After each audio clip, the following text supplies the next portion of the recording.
여러분, 오늘 이 질문 하나부터 드리겠습니다. 혹시 이런 적 있으신가요? 아침에 일어나서 물 한 잔 마셔야지 하셨다가 그냥 바로 밥부터 드신 적, 운동 좀 해야겠다 싶으셨다가 오늘 말고 내일부터라고 하신 적, 병원 한번 가봐야지 싶으셨다가 바빠서 다음 주로 미루신 적, 여러분, 이렇게 하루에 수십 번씩 건강을 위한 작은 행동을 미루고 또 미루는 사이 우리 몸속에서는 아주 조용하고 무서운 일이 벌어지고 있습니다. 우리 눈에는 보이지 않지만 혈관 속에서, 혈당 수치에서, 심장 박동에서 그 작은 미룸 하나하나가 쌓이고 또 쌓여가고 있는 겁니다.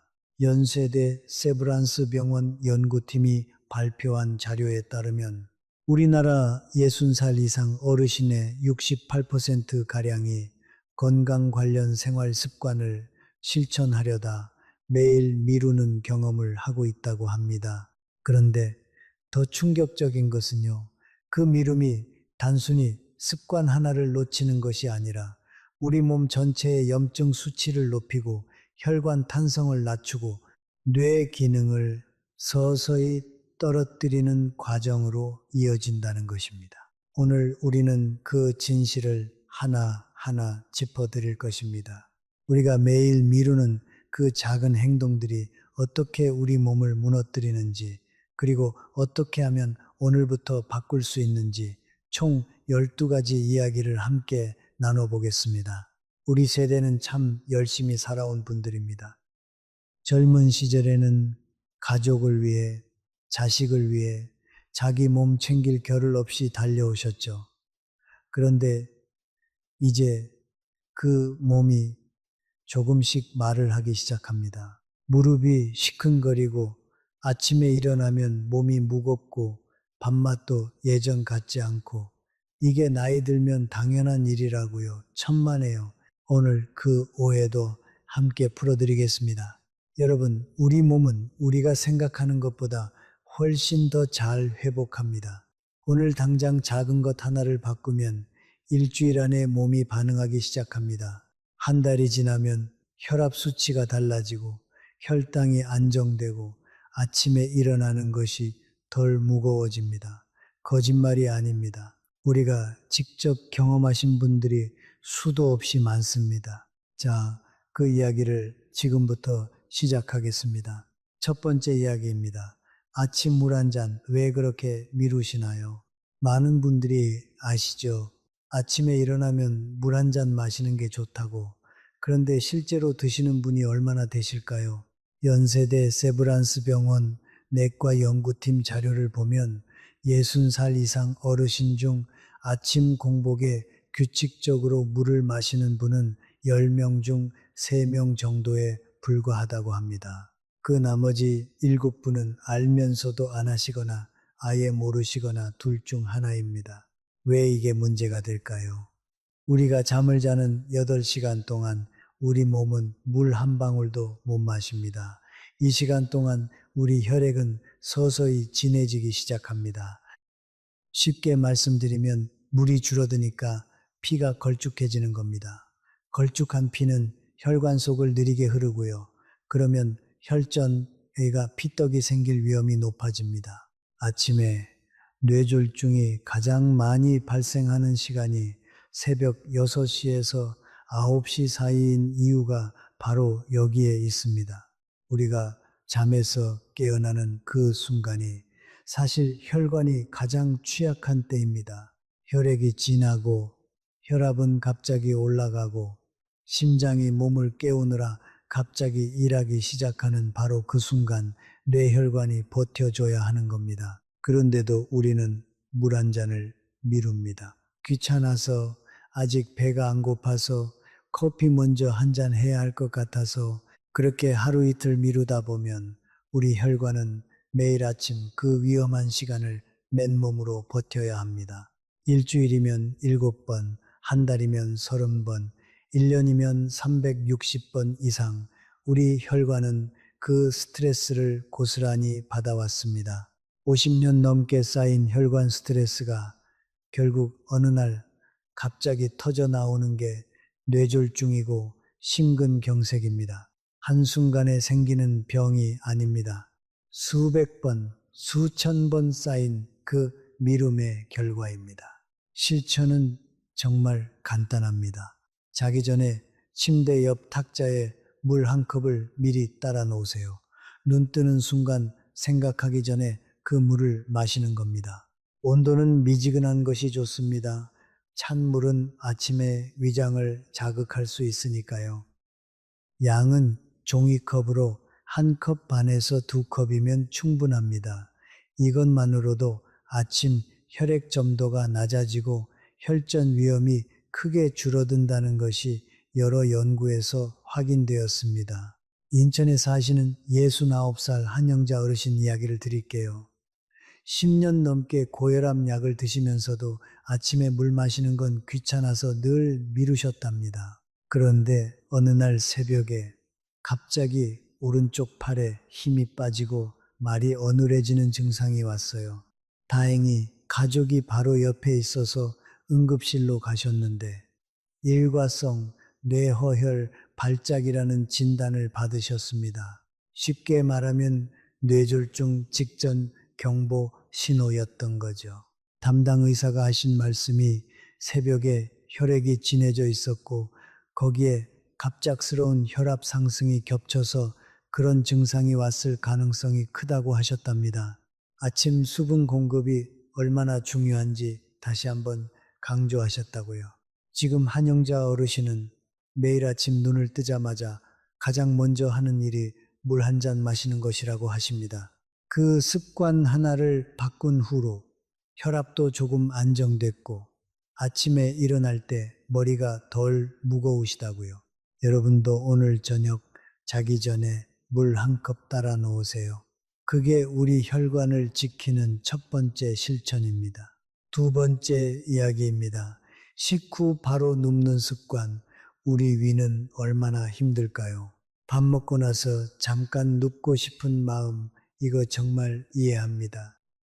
특히 우리 나이 되면 식후에 소화도 잘 안 되고 나른하고 잠깐만 쉬고 싶은 생각이 들죠. 그것이 틀린 것이 아닙니다. 우리 세대가 고생하면서 살아왔으니 쉬고 싶은 게 당연하죠. 그런데 여러분, 식후 바로 눕는 것이 얼마나 위험한지 아십니까? 연세대 세브란스 병원 소화기 내과 연구 자료를 보면 식후 20분 이내에 눕는 어르신에서 위식도 역류질환 발생 위험이 그렇지 않은 분들에 비해 약 2배 가까이 높은 것으로 나타났습니다. 단순히 속이 쓰린 정도로 끝나는 문제가 아닙니다. 위산 역류가 반복되면 식도 점막이 손상되고 그것이 식도 협착이나 식도암으로 이어질 수 있습니다. 우리 위는 음식을 받아들이면 소화를 위해 위산을 분비합니다. 이 위산이 음식을 잘게 부수는 역할을 하는 거죠. 그런데 눕는 순간 중력이 없어지면서 이 위산이 식도 쪽으로 역류하기 쉬운 상황이 됩니다. 식도는 위산을 버틸 수 있는 구조가 아닙니다. 위에는 보호막이 있지만 식도에는 없거든요. 그래서 위산이 올라오면 식도 점막이 타들어가는 것처럼 손상됩니다. 특히 우리 나이대에는 위와 식도 사이에 관략근 기능이 젊었을 때보다 떨어져 있습니다. 그 말은 역류 방어 능력 자체가 이미 약해져 있다는 뜻입니다. 이런 상황에서 식후에 눕는 습관까지 더해진다면 그 위험은 2배, 3배로 커지는 겁니다. 또한 식후에 바로 눕는 것은 혈당 관리에도 좋지 않습니다. 밥을 먹고 나서 몸을 움직이면 근육이 혈당을 끌어다 써서 혈당이 천천히 올라갑니다. 그런데 눕거나 가만히 앉아 있으면 혈당이 가파르게 올라갔다가 뚝 떨어지는 롤러코스터 현상이 생깁니다. 이 롤러코스터가 반복되면 인슐린 저항성이 높아지고 당뇨로 가는 길이 열립니다. 그러면 어떻게 해야 할까요? 밥 먹고 나서는 최소 30분, 가능하면 1시간은 앉아서 지내시거나 가볍게 집안을 천천히 걸어 다니시는 것이 가장 좋습니다. 굳이 운동을 하라는 게 아닙니다. 마당에 나가 10분, 거실을 왔다 갔다 10분, 이 정도면 충분합니다. 걷는 동작이 위의 소화 운동을 도와주고 혈당도 안정시켜주고 위산 역류도 막아줍니다. 한 번에 3가지 효과입니다. 몸이 불편하셔서 걷기 어려우신 분들도 있을 겁니다. 그런 분들은 식후에 등받이가 있는 의자에 등을 기대지 말고 허리를 곧게 세우고 앉아 계세요. 이것만으로도 역류를 어느 정도 막을 수 있습니다. 등을 기대면 몸이 살짝 기울어지면서 역류가 쉬워집니다. 3번째 이야기입니다. 혈당은 식사 순서에서 이미 결정됩니다. 우리 나이 되면 당뇨 걱정 안 하시는 분이 거의 없죠. 이미 당뇨 판정을 받으신 분도 계시고 당뇨 전 단계라고 들으신 분도 계시고 아직은 괜찮은데 조심해야 한다는 분도 계실 겁니다. 그런데 당뇨와 혈당 관리에 있어서 많은 분들이 전혀 모르시는 아주 간단한 비밀이 하나 있습니다. 바로 식사 순서입니다. 연세대 세브란스 병원 당뇨센터에서 발표한 연구 결과를 보면 같은 음식을 먹어도 먹는 순서에 따라 식후 혈당 상승 폭이 최대 37%까지 차이가 난다고 합니다. 37%입니다. 이건 결코 작은 숫자가 아닙니다. 밥 한 공기, 국 한 그릇을 드시더라도 순서를 바꾸는 것만으로 혈당이 이만큼이나 달라질 수 있습니다. 그렇다면 어떤 순서로 드셔야 할까요? 채소 먼저, 단백질 다음, 탄수화물 마지막입니다. 채소를 먼저 드시면 채소에 든 식이섬유가 소장 내부를 코팅하듯이 덮습니다. 그 위로 단백질이 들어오면 소화 속도가 느려지고요. 마지막에 들어오는 밥이나 빵 같은 탄수화물이 혈당으로 바뀌는 속도도 훨씬 느려집니다. 식이섬유가 일종의 완충장치 역할을 하는 겁니다. 많은 분들이 이렇게 물으십니다. 국물 먼저 한 모금 하면 안 되냐고요. 뜨거운 국물로 속을 먼저 달래고 싶으신 마음 충분히 이해합니다. 다만 국물 안에 나트륨이 많이 들어있어서 국물을 먼저 드시면 혈압에도 영향을 줄 수 있습니다. 국물은 중간중간에 조금씩 드시는 것이 좋습니다. 또 한 가지 밥을 드실 때 천천히 드세요. 음식을 빠르게 먹으면 혈당이 빠르게 올라갑니다. 천천히 씹어서 드시면 뇌에 포만감 신호가 전달될 시간이 생기고 과식도 줄어들고 혈당 상승도 완만해집니다. 한번 입에 넣으면 최소 25번에서 30번 씹으세요. 이것만으로도 혈당 조절에 큰 도움이 됩니다. 오늘부터 당장 바꾸실 수 있습니다. 밥상에 앉으시면 젓가락을 먼저 국 쪽이 아니라 나물이나 채소 반찬 쪽으로 가져가세요. 그 작은 젓가락 방향 하나가 여러분의 혈당을 지키는 가장 강력한 도구입니다. 약도 아니고 보조제도 아니고 단순히 먹는 순서를 바꾸는 것만으로 말입니다. 4번째 이야기입니다. 잠자리에 들기 전 스마트폰, 뇌는 이미 병 들어가고 있습니다. 여러분, 저녁에 잠자리에 드시기 전에 혹시 스마트폰 보시나요? 뉴스도 보고 가족 단체 채팅방도 확인하고 날씨도 보고 하시죠.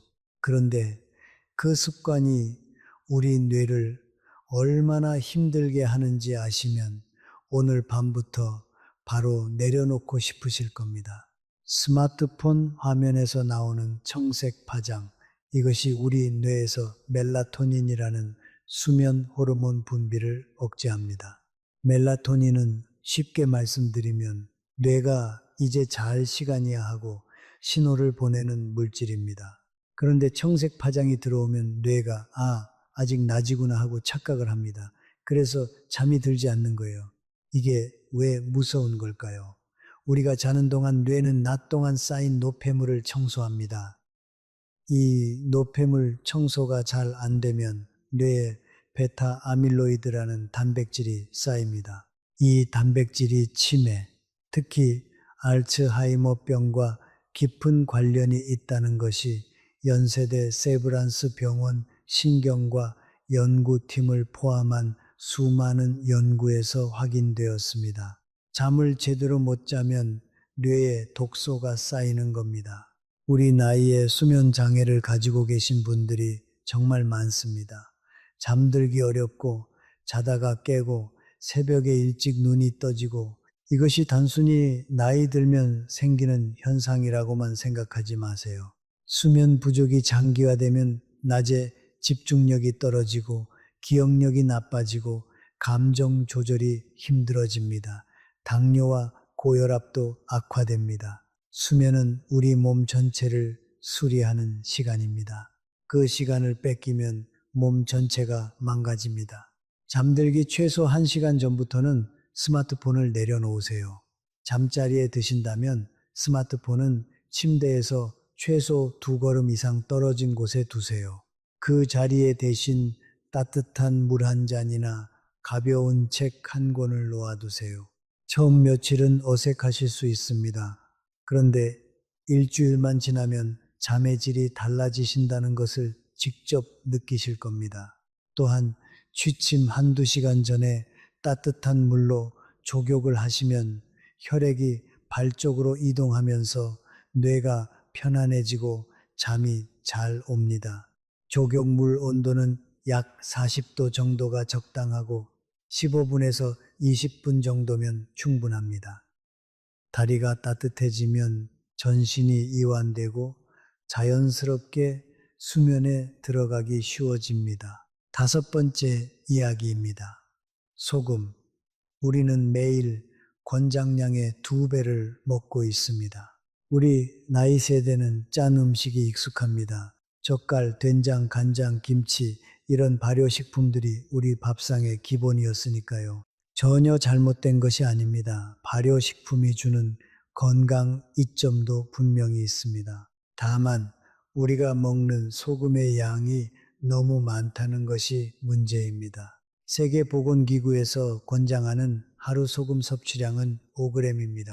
그런데 질병관리청 통계를 보면 우리나라 60살 이상 어르신의 평균 하루 나트륨 섭취량을 소금으로 환산하면 약 9g에서 10g 사이라고 합니다.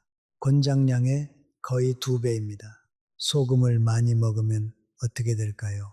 혈액 속 나트륨 농도가 높아지면 우리 몸은 그것을 희석하기 위해 물을 혈관 안으로 잡아당깁니다. 혈관 안에 물이 많아지면 혈압이 올라갑니다. 이게 고혈압의 핵심 원리입니다. 고혈압이 지속되면 혈관이 딱딱하게 굳어가고 심장의 부담이 커지고 뇌졸중과 심근경색 위험도 높아집니다. 또한 나트륨이 많으면 칼슘 배출도 증가합니다. 뼈에서 칼슘이 빠져나가는 속도가 빨라진다는 뜻입니다. 이미 우리 나이대에 뼈가 약해지기 쉬운 상황에서 짜게 드시면 골다공증이 더 빨리 진행될 수 있습니다. 소금 하나가 혈압도 올리고 뼈도 약하게 만드는 겁니다. 당장 짜게 드시던 습관을 완전히 바꾸기는 쉽지 않다는 거 압니다. 그래서 이렇게 하세요. 국이나 찌개를 드실 때 건더기 위주로 드시고 국물은 예전보다 3숟가락만 덜 드세요. 젓갈 반찬은 그대로 드시되 밥 위에 직접 얹어서 드시는 양을 조금 줄이세요. 천천히 조금씩 줄여가는 것이 중요합니다.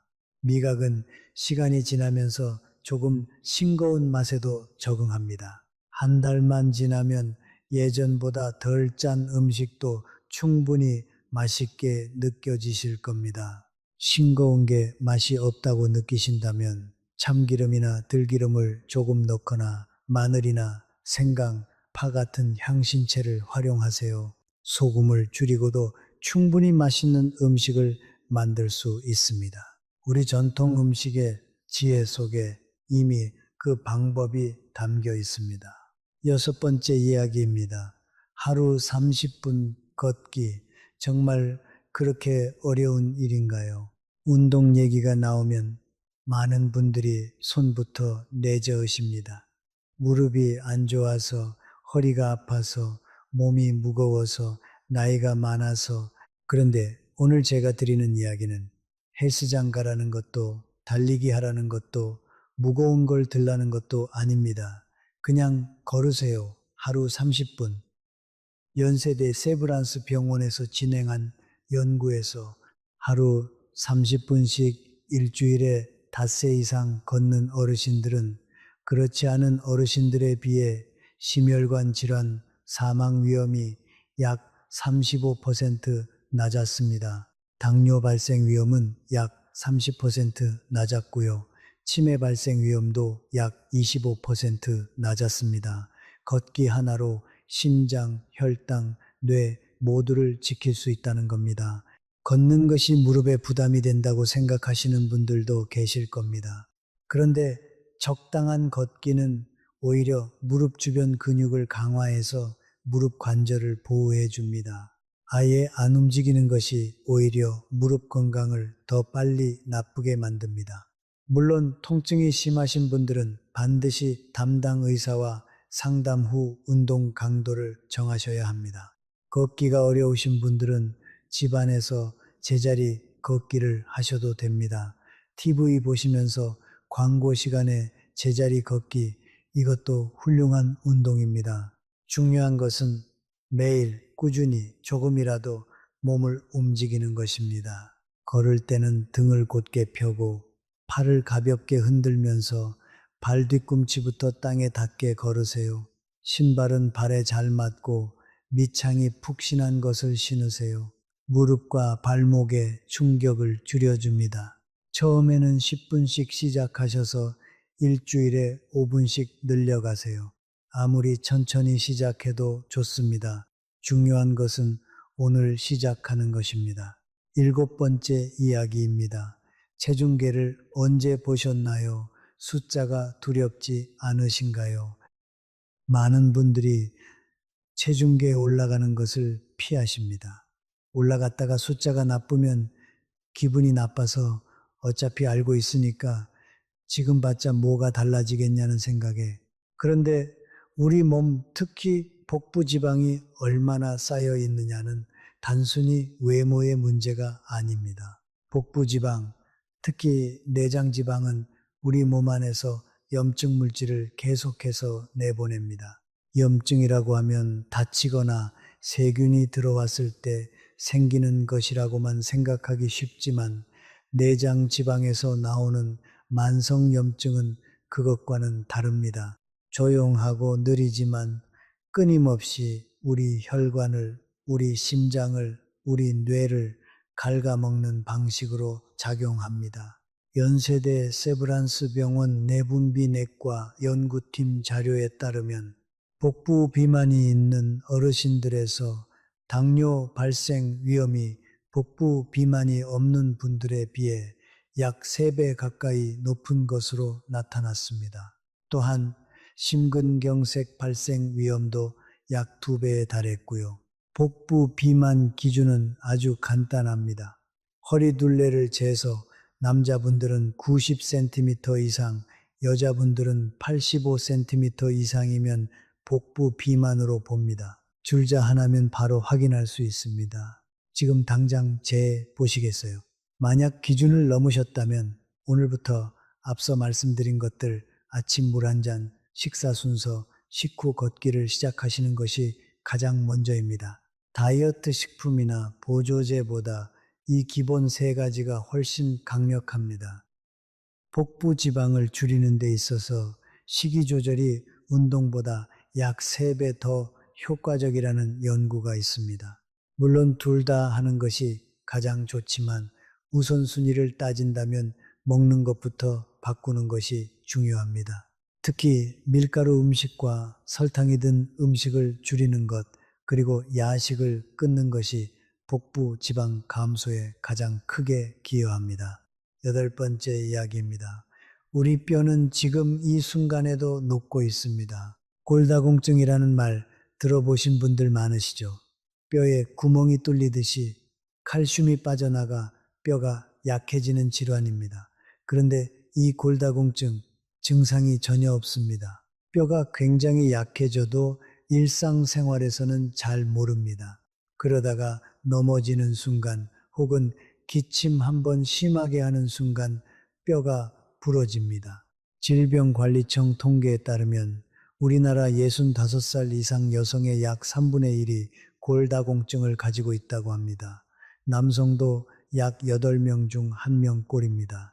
그리고 골다공증으로 인한 고관절 골절, 즉 엉덩이뼈 골절이 생기면 1년 안에 사망하는 비율이 약 20%에 달한다는 것이 여러 의학 연구에서 보고되어 있습니다. 뼈 골절 하나가 생명을 위협하는 겁니다.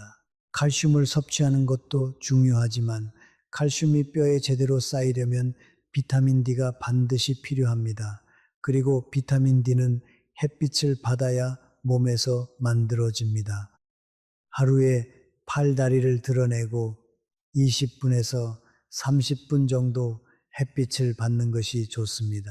물론 자외선 차단제를 바르면 비타민 D 합성이 잘 안 되니까 이 시간만큼은 차단제를 바르지 않거나 얇게만 바르세요. 오전 10시에서 오후 2시 사이가 비타민 D 합성에 가장 좋은 시간대입니다. 음식으로는 두부, 뱅어포, 멸치 같은 칼슘이 풍부한 식품과 함께 연어나 고등어 같은 기름진 생선을 일주일에 2~3번 드시는 것이 도움이 됩니다. 멸치 한 줌을 간식처럼 드시거나 두부 한 모를 반찬으로 드시는 것만으로도 하루 칼슘 필요량의 상당 부분을 채울 수 있습니다. 그리고 근력 운동도 뼈 건강에 아주 중요합니다. 우리가 걷고 계단을 오르고 팔다리를 쓸 때 그 자극이 뼈에도 전달되어서 뼈 밀도를 유지하는 데 도움이 됩니다. 누워서 하는 다리 들기, 벽 잡고 하는 스쿼트, 이런 가벼운 동작들도 뼈에는 훌륭한 운동이 됩니다. 9번째 이야기입니다. 눈, 우리는 얼마나 혹사시키고 있을까요? 우리 세대가 젊었을 때는 책을 많이 읽거나 가까운 것을 오래 보는 일이 지금처럼 많지 않았습니다. 그런데 요즘은 스마트폰에, TV에 새로운 것들이 얼마나 많습니까? 눈을 쉬게 할 틈이 없습니다. 나이가 들면서 눈에 생길 수 있는 가장 심각한 문제 중 하나가 황반변성입니다. 황반은 우리 눈의 정중앙, 가장 또렷하게 보이는 부분을 담당하는 곳입니다. 황반 변성이 오면 글씨가 흐릿해 보이거나 중앙 부분이 까맣게 보이기 시작합니다. 심하면 실명으로 이어질 수 있습니다. 연세대 세브란스 병원 안과 자료를 보면 황반 변성은 65살 이상에서 실명의 가장 흔한 원인 중 하나입니다. 황반 변성을 예방하는 데 도움이 되는 영양소가 있습니다. 루테인과 지아잔틴이라는 것인데요. 쉽게 기억하시려면 그냥 시금치와 케일 같은 짙은 녹색 채소에 많이 들어있다고 기억하시면 됩니다. 시금치 나물, 케일즙 이런 것들이 황반을 보호해주는 역할을 합니다. 또한 안경을 쓰시는 분들은 자외선 차단 기능이 있는 렌즈를 사용하시는 것이 황반 건강에 도움이 됩니다. 그리고 하루에 한 번 먼 곳을 30초 이상 바라보는 것, 이것을 꼭 실천하세요. 집 창문 너머 먼 산이나 하늘을 바라보는 것만으로도 눈의 긴장이 풀립니다. 눈도 근육을 사용합니다. 쉬어줘야 오래 씁니다. 스마트폰이나 TV를 1시간 보셨다면 5분은 눈을 감거나 먼 곳을 바라보시며 쉬어주세요. 눈이 피로하면 두통도 생기고 집중력도 떨어지고 어지러움도 생길 수 있습니다. 10번째 이야기입니다. 소변 색깔이 우리 몸의 수분 상태를 말해줍니다. 소변이 노랗게 진하다면 그것은 우리 몸에 수분이 부족하다는 신호입니다. 대부분의 어르신들이 목이 마르지 않아서 물을 잘 안 드십니다. 그런데 나이가 들수록 갈증 감각이 무뎌집니다. 젊은 사람들은 몸에 수분이 부족해지면 바로 갈증을 느끼지만 예순이 넘으면 그 신호 자체가 둔해집니다. 그러니까 목이 마를 때 물을 마시는 것으로는 부족합니다. 만성 탈수는 혈액을 진하게 만들고 신장에 부담을 주고 변비를 심하게 하고 피부를 건조하게 하고 집중력을 떨어뜨립니다. 연세대 세브란스병원 신장내과 자료에 따르면 만성적으로 수분 섭취가 부족한 어르신들에서 만성 신장 질환 진행 속도가 더 빠른 것으로 나타났습니다. 신장은 한번 나빠지면 회복이 어렵습니다.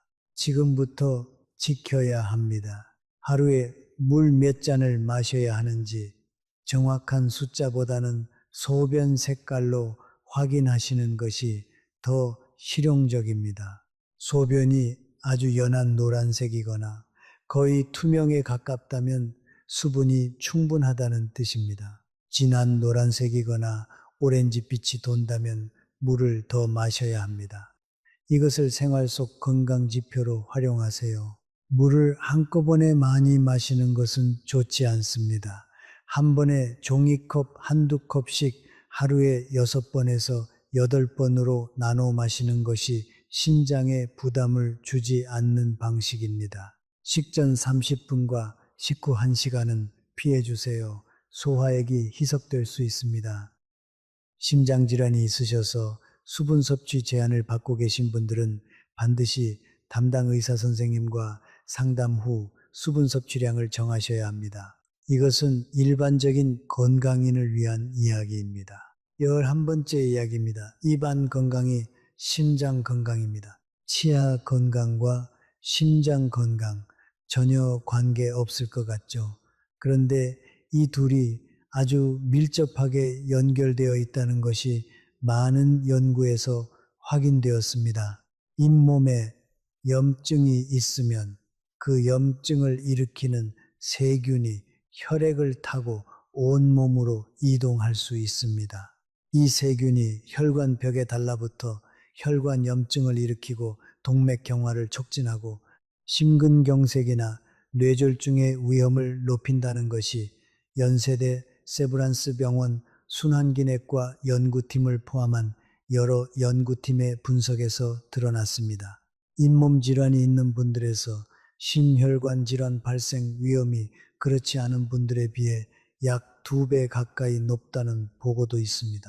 치아와 잇몸 관리에서 가장 중요한 것은 3가지입니다. 첫째, 식후 3분 이내에 이를 닦으세요. 음식 찌꺼기가 세균의 먹이가 되는 시간이 3분 안에 시작됩니다. 둘째, 치실을 사용하세요. 칫솔이 닿지 않는 치아 사이 공간의 세균은 치실로만 제거할 수 있습니다. 치실 사용이 어려우신 분들은 치간 칫솔이라는 작은 솔 모양 도구를 사용하셔도 됩니다. 셋째, 1년에 한두 번 치과에서 스케일링을 받으세요. 스케일링은 집에서는 제거하기 어려운 단단하게 굳은 치석을 제거해주는 치료입니다. 우리나라에서만 19살 이상이면 1년에 한 번 건강보험이 적용되는 스케일링을 받으실 수 있습니다. 틀니를 하시는 분들도 예외가 아닙니다. 틀니도 매일 깨끗이 닦아야 하고 잇몸도 정기적으로 점검받아야 합니다. 틀니 아래 잇몸에도 세균이 살 수 있습니다. 치아를 지키는 것이 곧 심장을 지키는 일입니다. 12번째 이야기입니다. 혼자 있는 시간이 길어질수록 뇌는 빨리 늙습니다. 사회적 고립, 이것이 우리 뇌에 미치는 영향이 흡연이나 비만보다 더 크다는 연구 결과들이 있습니다. 하루 담배 15개비를 피우는 것과 맞먹을 정도의 건강 해악이 있다는 분석도 나와 있습니다. 이 이야기를 처음 들으시면 과장이라고 생각하실 수 있습니다. 그런데 사람은 원래 사람과 함께 살도록 만들어진 존재입니다. 우리가 다른 사람과 대화를 나누고 감정을 공유하고 함께 무언가를 할 때 뇌는 적극적으로 활동합니다. 이 뇌의 활동이 인지 기능을 유지하고 치매를 늦추는데 중요한 역할을 합니다. 반면 혼자 있는 시간이 길어지면 뇌는 자극을 덜 받게 되고 인지 기능 저하가 빨라집니다. 혼자 지내시는 분들께서 너무 걱정하지 않으셔도 됩니다. 중요한 것은 하루에 한 번이라도 사람과 대화를 나누는 것입니다. 자녀에게 전화 한 통, 이웃과 인사 한마디, 경로당이나 복지관의 발걸음 하나, 이런 것들이 우리 뇌에 자극을 주고 사회적 연결을 유지해 줍니다. 또한 취미 활동도 아주 훌륭한 뇌 자극제입니다. 텃밭 가꾸기, 붓글씨, 종이접기, 바둑, 어떤 것이든 집중하고 손가락을 사용하는 활동은 뇌를 젊게 유지하는 데 도움이 됩니다. 우리가 새로운 것을 배울 때 뇌에서는 새로운 신경 연결이 만들어집니다. 나이와 관계없이요.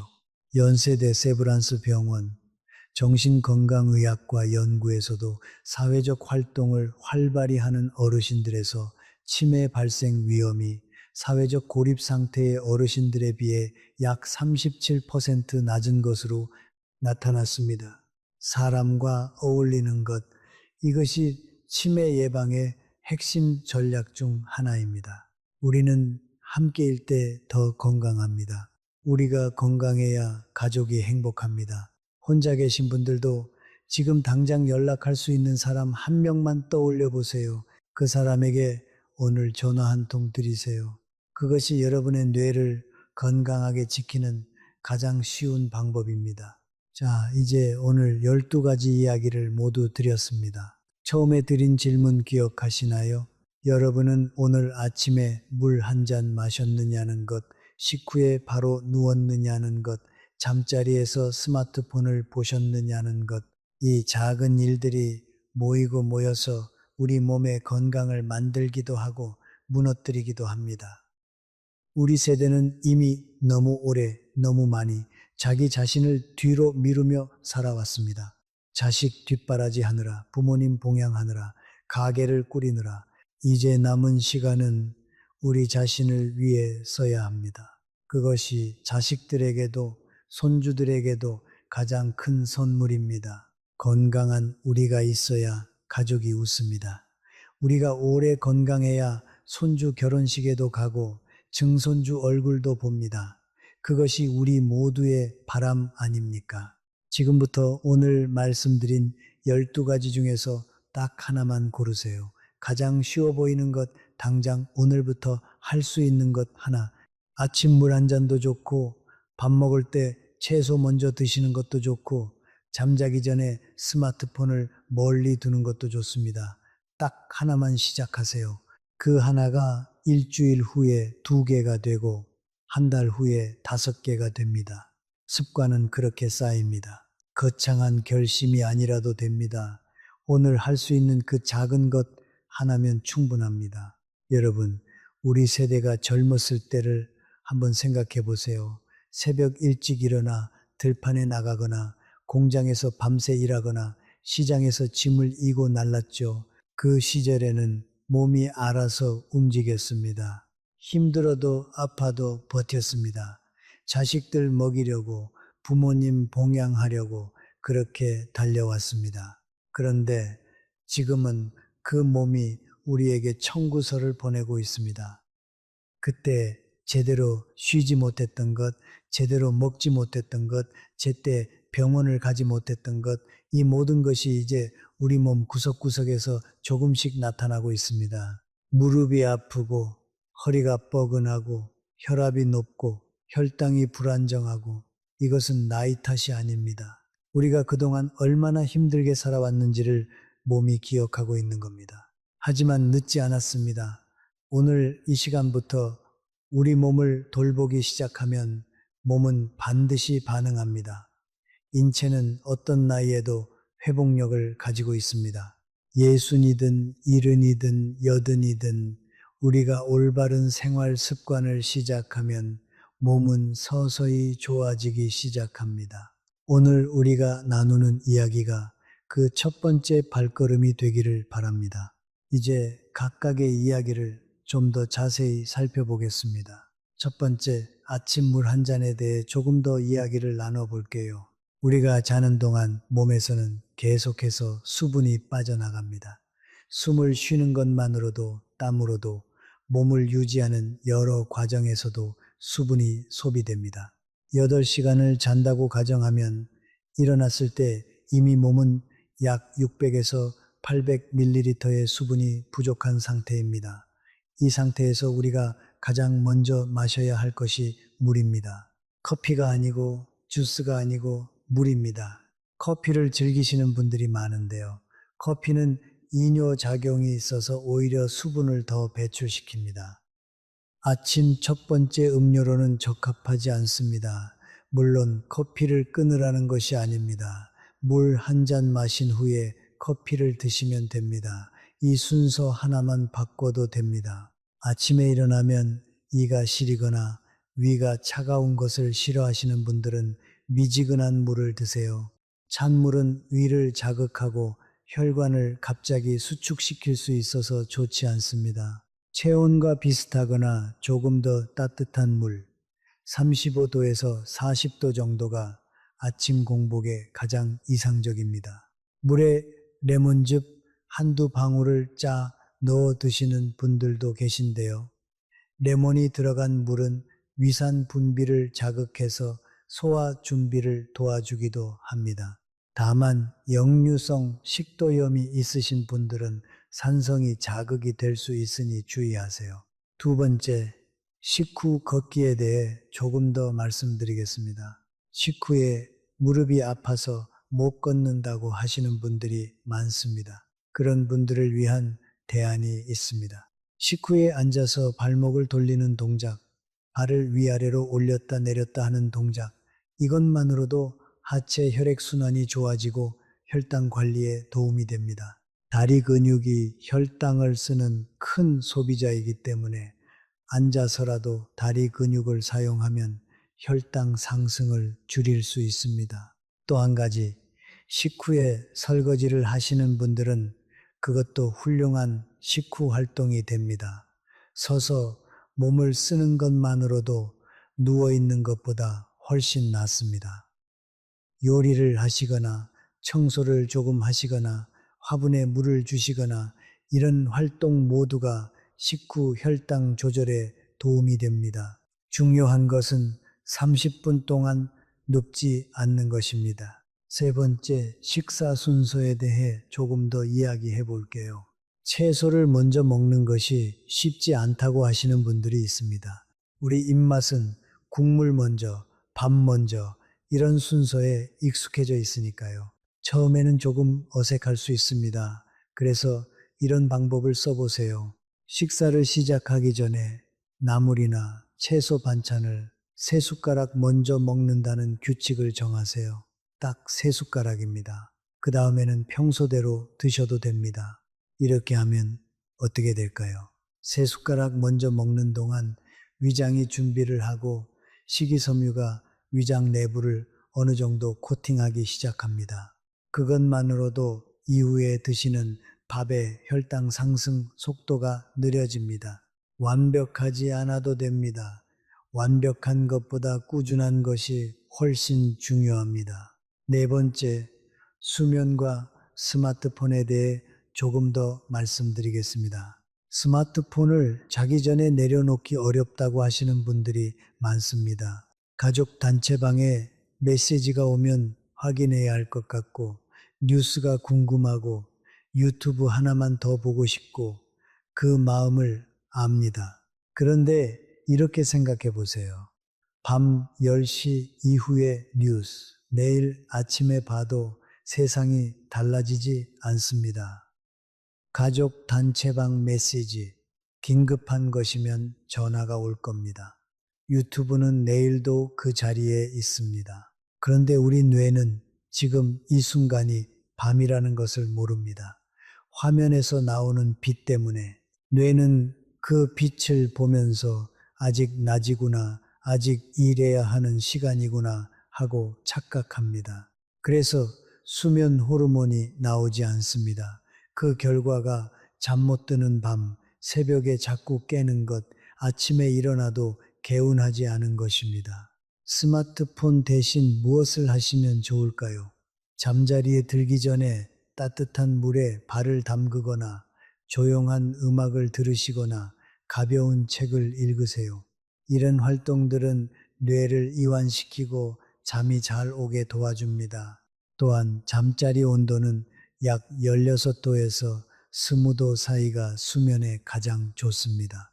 겨울에는 내복을 입고 담요를 덮는 것이 방 전체를 따뜻하게 하는 것보다 수면에 더 좋습니다. 다섯 번째, 소금과 나트륨에 대해 조금 더 이야기하겠습니다. 나트륨을 줄이는 것이 왜 이렇게 강조될까요? 우리나라 어르신들의 주요 사망 원인을 보면 심장 질환과 뇌혈관 질환이 항상 상위에 들어 있습니다. 이 두 질환의 가장 큰 위험 인자 중 하나가 고혈압이고 고혈압의 가장 중요한 환경 인자가 나트륨 과다 섭취입니다. 그러니까 나트륨을 줄이는 것은 단순히 건강 수칙이 아니라 생명을 연장하는 일입니다. 그렇다고 소금을 완전히 끊어야 한다는 게 아닙니다. 소금은 우리 몸에 꼭 필요한 전해질입니다.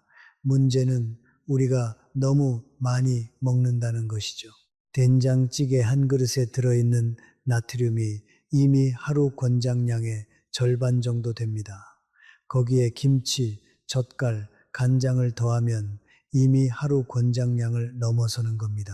가장 쉽게 나트륨을 줄이는 방법은 국물 음식의 양을 줄이는 것입니다. 국이나 찌개는 건더기 위주로 드시고 국물은 남기세요. 국물에 나트륨이 집중되어 있습니다. 또한 가공식품을 주의하세요. 라면, 소시지, 햄, 이런 가공식품에는 보이지 않는 나트륨이 엄청나게 많이 들어 있습니다. 한 달에 한 번 정도로 특별한 날에만 드시는 것이 좋습니다. 여섯 번째, 걷기에 대해 조금 더 이야기를 드릴게요. 걷기가 그렇게 좋다면 얼마나 빠르게 걸어야 하느냐 궁금하실 겁니다. 건강을 위한 걷기의 적당한 속도는 약간 숨이 차지만 옆 사람과 대화가 가능한 정도입니다. 이것을 중간 강도 운동이라고 합니다. 너무 느리면 효과가 줄고 너무 빠르면 관절에 무리가 가고 지속하기 어렵습니다. 걸을 때 자세도 중요합니다. 고개를 들고 앞을 보면서 걸으세요. 땅만 보고 걸으면 목과 어깨에 부담이 갑니다. 팔은 자연스럽게 흔들고 발 뒤꿈치부터 지면에 닿도록 걸으세요. 신발은 발에 딱 맞고 쿠션이 있는 것을 신으셔야 무릎과 발목을 보호할 수 있습니다. 혼자 걷기가 지루하시다면 좋아하는 음악을 들으시거나 라디오를 들으시면서 걸으세요. 아니면 동네 이웃과 함께 걷는 것도 좋습니다. 함께 걸으면 대화도 나누게 되어 사회적 연결도 되고 꾸준히 하는데 도움도 됩니다. 비가 오거나 날씨가 좋지 않을 때는 어떻게 할까요? 그런 날은 집 안에서 제자리 걷기를 하세요. 아니면 동네 마트나 쇼핑센터 안을 천천히 걸으셔도 됩니다. 날씨 때문에 운동을 못한다는 핑계는 이제 내려놓으세요. 우리 몸은 매일 움직여야 합니다. 일곱 번째, 복부 비만에 대해 조금 더 이야기하겠습니다. 복부 비만이 왜 그렇게 위험한지 좀 더 설명드릴게요. 피부 바로 아래에 있는 피하 지방은 상대적으로 덜 위험합니다. 엉덩이나 허벅지에 붙은 지방이 이것인데요. 보기에는 신경 쓰여도 건강 측면에서는 내장 지방만큼 위험하지는 않습니다. 문제는 복부 안쪽 장기들 사이에 쌓이는 내장 지방입니다. 이 내장 지방은 호르몬처럼 활동하면서 염증 물질을 혈액으로 계속 내보냅니다. 내장 지방이 많으면 인슐린 저항성이 높아집니다. 인슐린 저항성이란 인슐린이 있어도 세포가 혈당을 잘 받아들이지 못하는 상태입니다. 열쇠가 있어도 자물쇠가 녹슬어서 문이 안 열리는 것과 같습니다.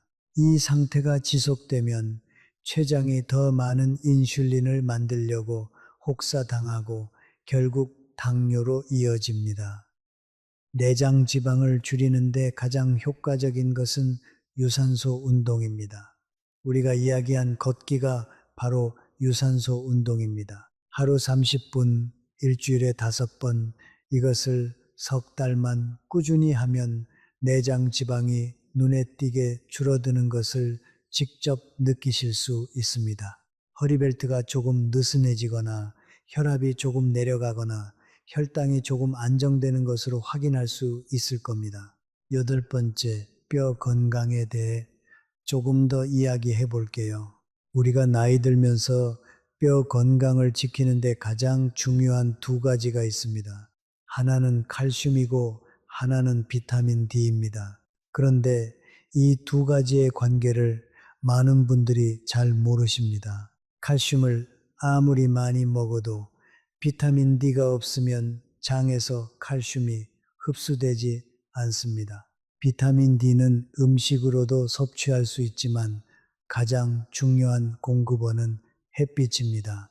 우리 피부가 햇빛의 자외선을 받으면 피부 안에서 비타민 D가 만들어집니다. 그런데 실내에서 주로 생활하시는 어르신들은 이 기회가 굉장히 적습니다.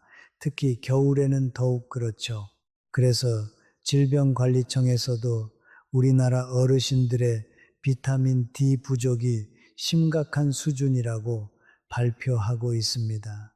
65살 이상 어르신의 약 73%가 비타민 D 결핍이거나 부족 상태라는 통계도 있습니다.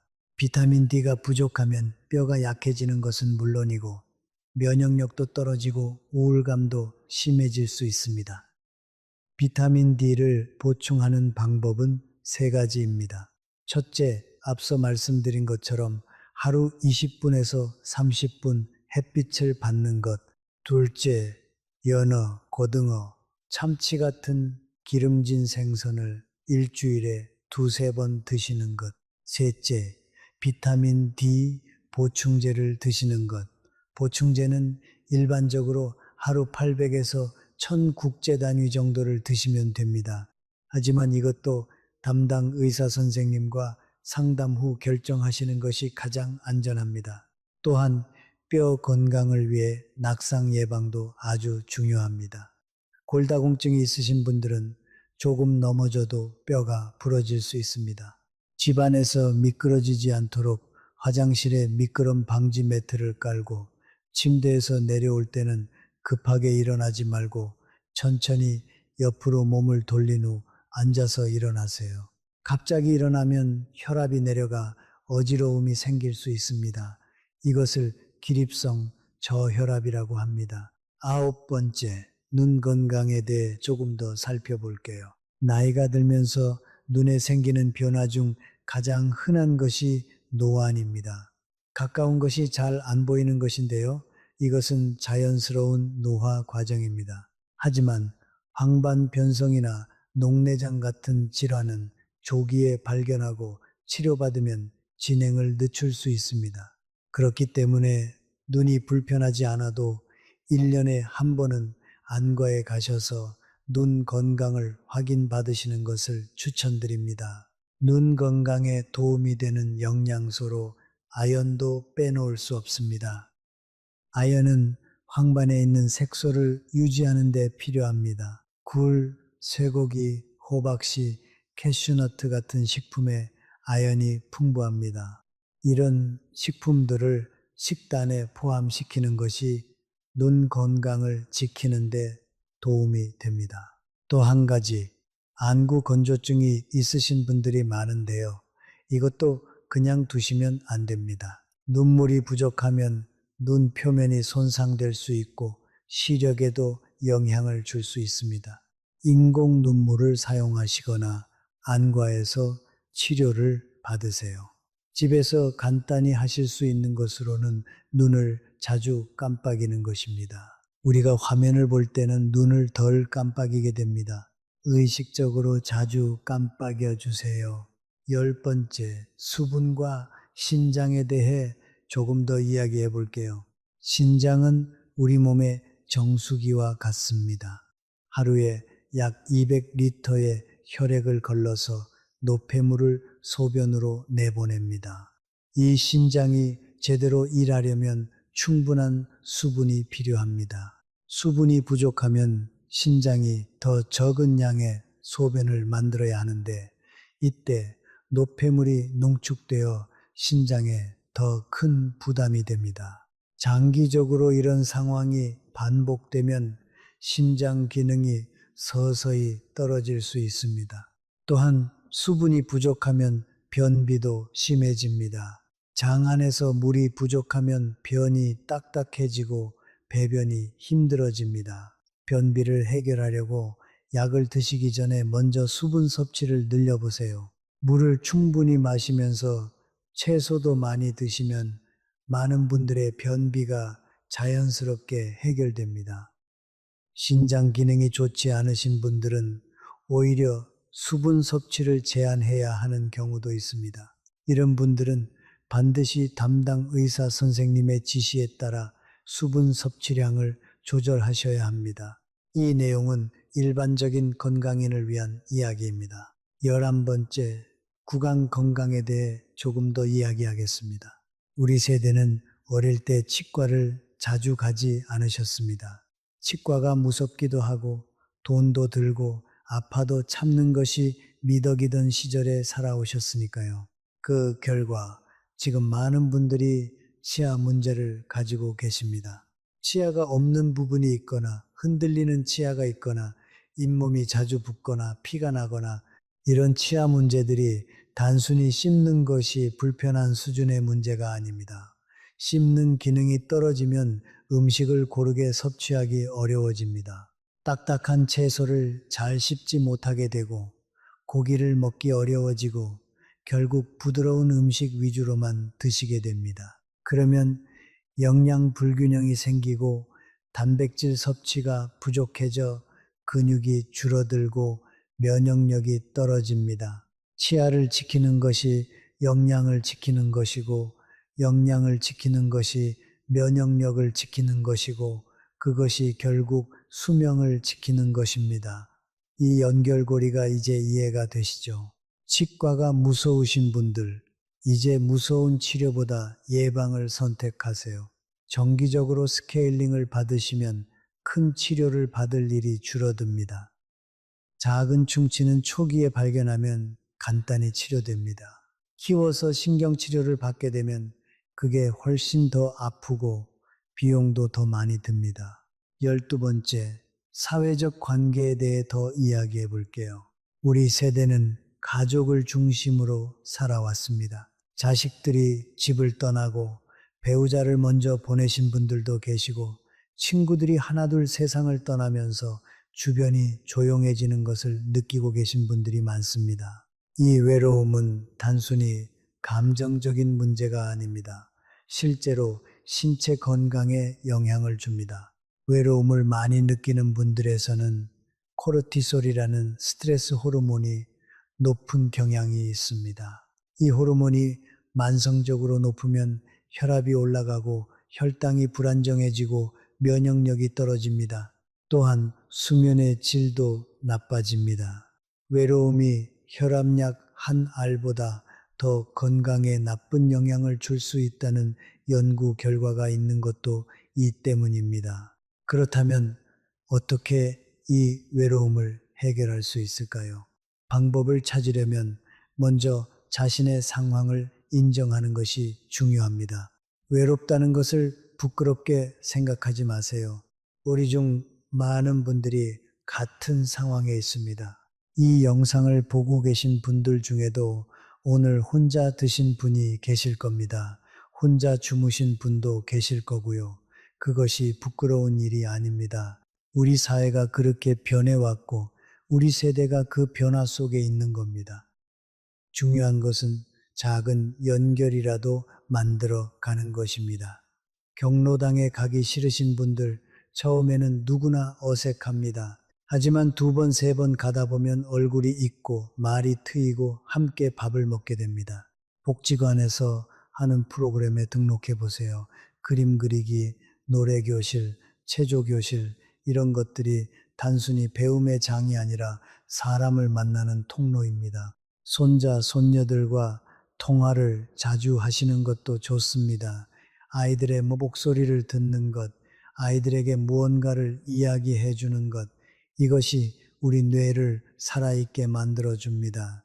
여러분, 잠깐 중간 정리를 해볼게요. 지금까지 우리가 이야기한 것들 전부 공통점이 있다는 것을 눈치채셨나요? 전부 다 지금 당장 할 수 있는 것들이고, 전부 다 돈이 거의 안 드는 것들이고, 전부 다 복잡하지 않은 것들입니다. 거창한 장비가 필요하지 않고, 헬스장에 등록할 필요도 없고, 비싼 약이나 보조제가 필요한 것도 없습니다.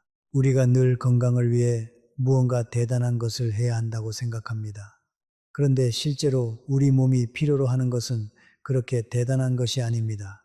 물 한 잔, 채소 세 숟가락, 30분 걷기, 잠자기 전 스마트폰 내려놓기, 이런 작은 것들이 매일매일 쌓이면 그것이 결국 우리 몸의 토대가 됩니다. 우리 세대는 어떤 세대입니까? 어려운 시절에도 포기하지 않고 없어도 있는 것처럼 살아낸 분들입니다.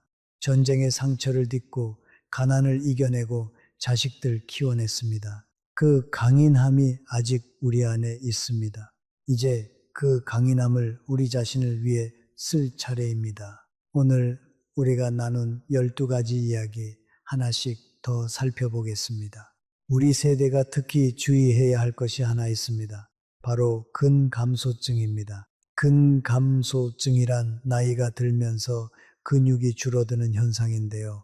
이것이 단순히 힘이 약해지는 문제가 아닙니다. 근육은 우리 몸에서 혈당을 사용하는 가장 큰 기관입니다. 근육이 줄면 혈당 조절이 힘들어지고 당뇨 위험이 높아집니다. 또한 근육이 줄면 기초 대사량도 떨어져 같은 음식을 먹어도 살이 더 찌기 쉬워집니다. 낙상 위험도 높아지고요. 우리나라 65살 이상 어르신의 약 3분의 1이 근감소증 상태라는 연세대 세브란스 병원 통계가 있습니다. 그런데 많은 분들이 이것을 당연한 노화로 받아들이십니다.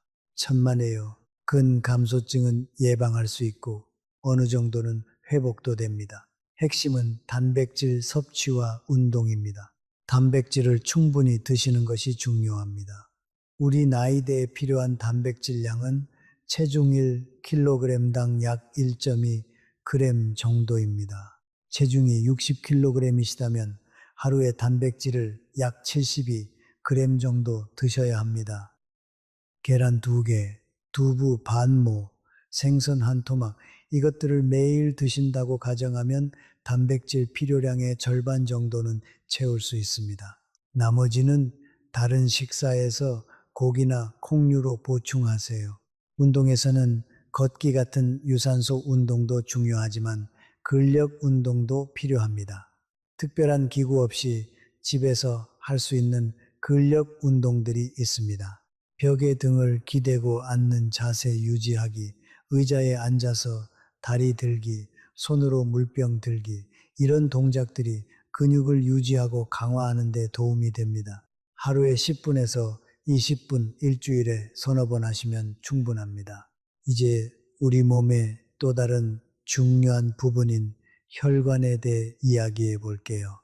혈관은 우리 몸 구석구석에 산소와 영양분을 전달하는 통로입니다. 혈관이 좁아지거나 막히거나 터지면 그 부위에 피가 닿지 않게 됩니다. 뇌에서 그런 일이 생기면 뇌졸중이 되고 심장혈관에서 그런 일이 생기면 심근경색이 됩니다. 혈관 건강을 지키는 데 가장 중요한 것은 동맥경화를 막는 것입니다. 동맥경화는 혈관 벽에 콜레스테롤과 각종 물질들이 쌓이면서 혈관이 딱딱해지고 좁아지는 것입니다. 수도관에 녹이 끼고 물때가 쌓이는 것처럼요. 이것이 오랜 시간에 걸쳐 진행되다가 어느 순간 혈관이 완전히 막히거나 터지는 것이 뇌졸중과 심근경색입니다. 동맥경화를 예방하는데 우리가 오늘 이야기한 것들이 모두 연결됩니다. 짠 음식 줄이기는 혈압을 낮춰서 혈관 벽에 가해지는 압력을 줄여줍니다. 걷기는 혈액순환을 좋게 하고 혈관 탄성을 유지해줍니다. 아침 물 한 잔은 혈액이 진해지는 것을 막아줍니다. 채소 위주의 식사는 항산화 물질을 공급해서 혈관 벽의 산화를 막아줍니다. 우리가 오늘 이야기한 것들이 따로따로 있는 것이 아니라 모두 연결되어 있습니다. 하나를 실천하면 다른 것들도 조금씩 좋아집니다. 그게 바로 작은 습관의 힘입니다. 이제 실천 방법을 조금 더 구체적으로 정리해 드리겠습니다. 아침에 일어나셨을 때 제일 먼저 하실 일은 물 한 잔입니다. 이건 아무 생각 없이도 됩니다. 전날 밤에 물을 따라 놓았으니까요. 그냥 손을 뻗어서 마시면 됩니다. 화장실을 다녀오시고 세수를 하신 뒤 오늘 소변 색깔을 기억해 두세요. 투명하거나 아주 연한 노란색이면 어제 수분을 충분히 드셨다는 뜻이고, 진한 색이라면 오늘은 물을 더 의식적으로 챙겨 드셔야 합니다. 아침 식사를 하실 때는 채소 반찬부터 드세요. 시금치 나물, 세 숟가락, 깻잎 한두 장, 무슨 채소든 먼저 드세요. 그 다음 두부나 계란, 생선 같은 단백질 반찬을 드시고 밥은 그 다음에 드세요. 식사를 마치신 후 30분은 바로 눕지 마세요. 설거지를 하시거나 집안을 거닐거나 가벼운 스트레칭을 하시거나 이 30분이 여러분의 위장과 혈당을 지켜줍니다. 낮에는 틈틈이 물을 드세요. TV 광고 나올 때, 화장실 다녀올 때, 이런 기회에 한 모금씩 드시면 됩니다. 또 좋은 날씨라면 밖에 나가서 20분 정도 햇빛을 받으면서 천천히 걸으세요. 이것이 비타민 D 합성도 되고 걷기 운동도 되고 기분도 좋아집니다. 저녁 식사를 마치신 후에도 마찬가지입니다. 바로 눕지 마시고 잠시 집 안을 걸으시거나 가볍게 움직이세요. 잠자리에 드시기 1시간 전부터는 스마트폰을 내려두세요. 가족에게 연락해야 할 것이 있다면 이 시간 전에 마치세요. 그리고 따뜻한 물에 발을 담그시거나 가볍게 스트레칭을 하시거나 좋아하는 음악을 들으시면서 몸과 마음을 이완시키세요. 이것이 하루 루틴의 기본 틀입니다. 거창하지 않죠. 지금도 충분히 하실 수 있는 것들입니다. 우리 몸은 정직합니다. 좋은 것을 넣어주면 좋은 것으로 반응합니다. 나쁜 것을 넣어주면 나쁜 것으로 반응합니다. 그리고 꾸준함에 반응합니다. 오늘 하루 잘 먹고 잘 걷는다고 내일 당장 혈압이 뚝 떨어지진 않습니다. 하지만 일주일, 한 달, 석 달을 꾸준히 하다 보면 분명히 달라집니다. 그 변화를 직접 느끼시게 되는 날, 여러분이 얼마나 뿌듯하실지 생각해 보세요. 병원에서 혈압이 조금 내려갔다고, 혈당이 좋아졌다고, 담당 의사 선생님이 잘 관리하고 계시다고 칭찬해 주시는 날을, 그 날의 기쁨을 지금부터 준비하시는 겁니다. 우리 세대는 무언가를 시작하기에 이미 늦었다는 생각을 많이 하십니다. 몇 살에 무슨 운동을 하겠냐고, 이 나이에 뭘 바꾸겠냐고. 그런데 과학은 다르게 말합니다. 우리 몸은 어떤 나이에도 변화에 반응한다고요. 80살에 걷기를 시작한 분들이 골밀도가 좋아졌다는 연구가 있습니다. 이른해 단백질 섭취를 늘린 분들의 근육량이 늘어났다는 연구도 있습니다. 늦은 것이 아닙니다. 지금이 가장 빠른 때입니다. 손주들이 우리에게 묻습니다. 할머니, 할아버지는 어떻게 그렇게 건강하게 오래 사세요 하고, 그때 우리가 말해줄 수 있으면 얼마나 좋겠습니까? 아침에 일어나면 물 한 잔 먼저 마시고 채소 먼저 먹고 밥 먹고 나서는 좀 걷고 일찍 자려고 스마트폰은 멀리 두고 하고, 그 이야기를 손주들에게 해줄 수 있는 할머니, 할아버지가 됩시다. 우리의 건강한 모습 자체가 자식들에게 가장 큰 선물이고 손주들에게 가장 좋은 가르침입니다. 병원에 자주 다니지 않아도 되고 간병이 필요하지 않고 스스로 잘 살아가는 모습, 그것이 우리 세대가 다음 세대에 줄 수 있는 가장 값진 유산입니다. 여러분, 이제 우리가 이야기한 것들을 실제 생활에서 어떻게 적용할 수 있는지 더 구체적으로 살펴보겠습니다. 혈압 이야기부터 시작해 볼게요. 고혈압, 우리 세대에서 정말 흔한 질환입니다. 10명 중 67분은 고혈압이 있거나 경계선에 계신다고 해도 과언이 아닐 정도입니다. 연세대 세브란스 병원 심장내과 자료에 따르면 65살 이상 어르신의 약 73%가 고혈압을 가지고 있다고 합니다. 그런데 많은 분들이 혈압약을 드시면서도 생활 습관은 그대로 유지하십니다. 약을 먹으니까 괜찮겠지 하고요. 그런데 약은 혈압을 일시적으로 조절하는 것이고 생활 습관을 바꾸는 것은 혈압이 올라가는 원인을 없애는 것입니다. 두 가지를 함께 해야 진짜 효과가 나타납니다. 혈압을 낮추는데 효과가 확인된 생활 습관이 있습니다. 소금 줄이기, 규칙적인 유산소 운동, 정상 체중 유지, 그리고 스트레스 관리입니다. 이 네 가지를 꾸준히 실천하면 혈압약 한 알의 효과에 맞먹는 혈압 감소 효과를 얻을 수 있다는 연구 결과들이 있습니다. 물론 이것이 약을 끊어도 된다는 뜻은 아닙니다. 약은 담당 의사 선생님의 지시에 따라 드셔야 합니다. 다만 생활 습관을 함께 바꾸면 약의 용량을 줄이거나 조정할 가능성이 높아진다는 것입니다. 혈압을 낮추는 식품에 대해서도 이야기해 드릴게요. 칼륨이 풍부한 식품이 도움이 됩니다. 칼륨은 소금의 영양을 상쇄시키는 역할을 합니다. 바나나, 감자, 고구마, 토마토, 시금치에 칼륨이 많이 들어 있습니다. 그리고 견과류도 혈압 조절에 도움이 됩니다. 호두, 아몬드 같은 견과류에는 마그네슘과 좋은 지방이 들어있어 혈관을 부드럽게 해줍니다. 하루에 한 줌 정도 드세요. 혈당에 대해서도 좀 더 이야기해 볼게요. 당뇨가 무섭다는 것은 다들 아시죠?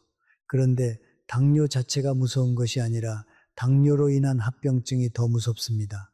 당뇨 합병증으로 대표적인 것이 신경병증, 망막 손상, 신장 손상, 그리고 혈관 손상입니다. 당뇨 신경병증이 오면 발의 감각이 없어지고 작은 상처도 잘 낫지 않아서 발을 절단해야 하는 상황까지 올 수 있습니다. 당뇨 망막 손상이 오면 시력이 크게 나빠집니다. 당뇨 신장 손상이 오면 결국 투석을 받아야 합니다. 이런 합병증들은 혈당이 오랫동안 높게 유지될 때 생깁니다. 반대로 혈당을 잘 조절하면 이런 합병증을 예방하거나 늦출 수 있습니다. 그래서 당뇨 관리가 중요한 겁니다. 혈당 조절의 핵심은 식사 관리와 운동입니다. 오늘 우리가 이야기한 식사 순서, 식후 걷기, 이것들이 바로 혈당 관리의 가장 기본적이고 효과적인 방법들입니다. 당뇨가 있으신 분들은 발 관리도 중요합니다. 매일 발을 확인하세요.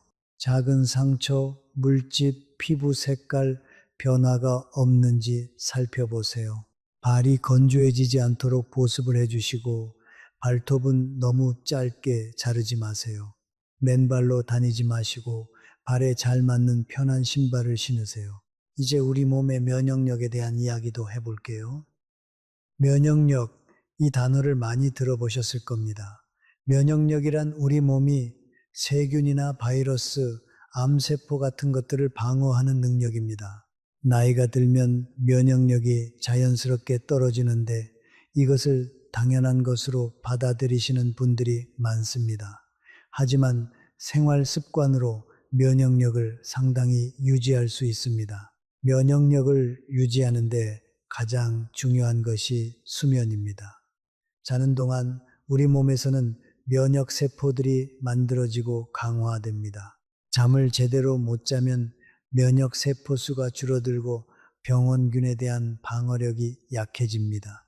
하루 7시간에서 8시간의 충분한 수면이 면역력 유지의 기본입니다. 스트레스도 면역력에 큰 영향을 줍니다.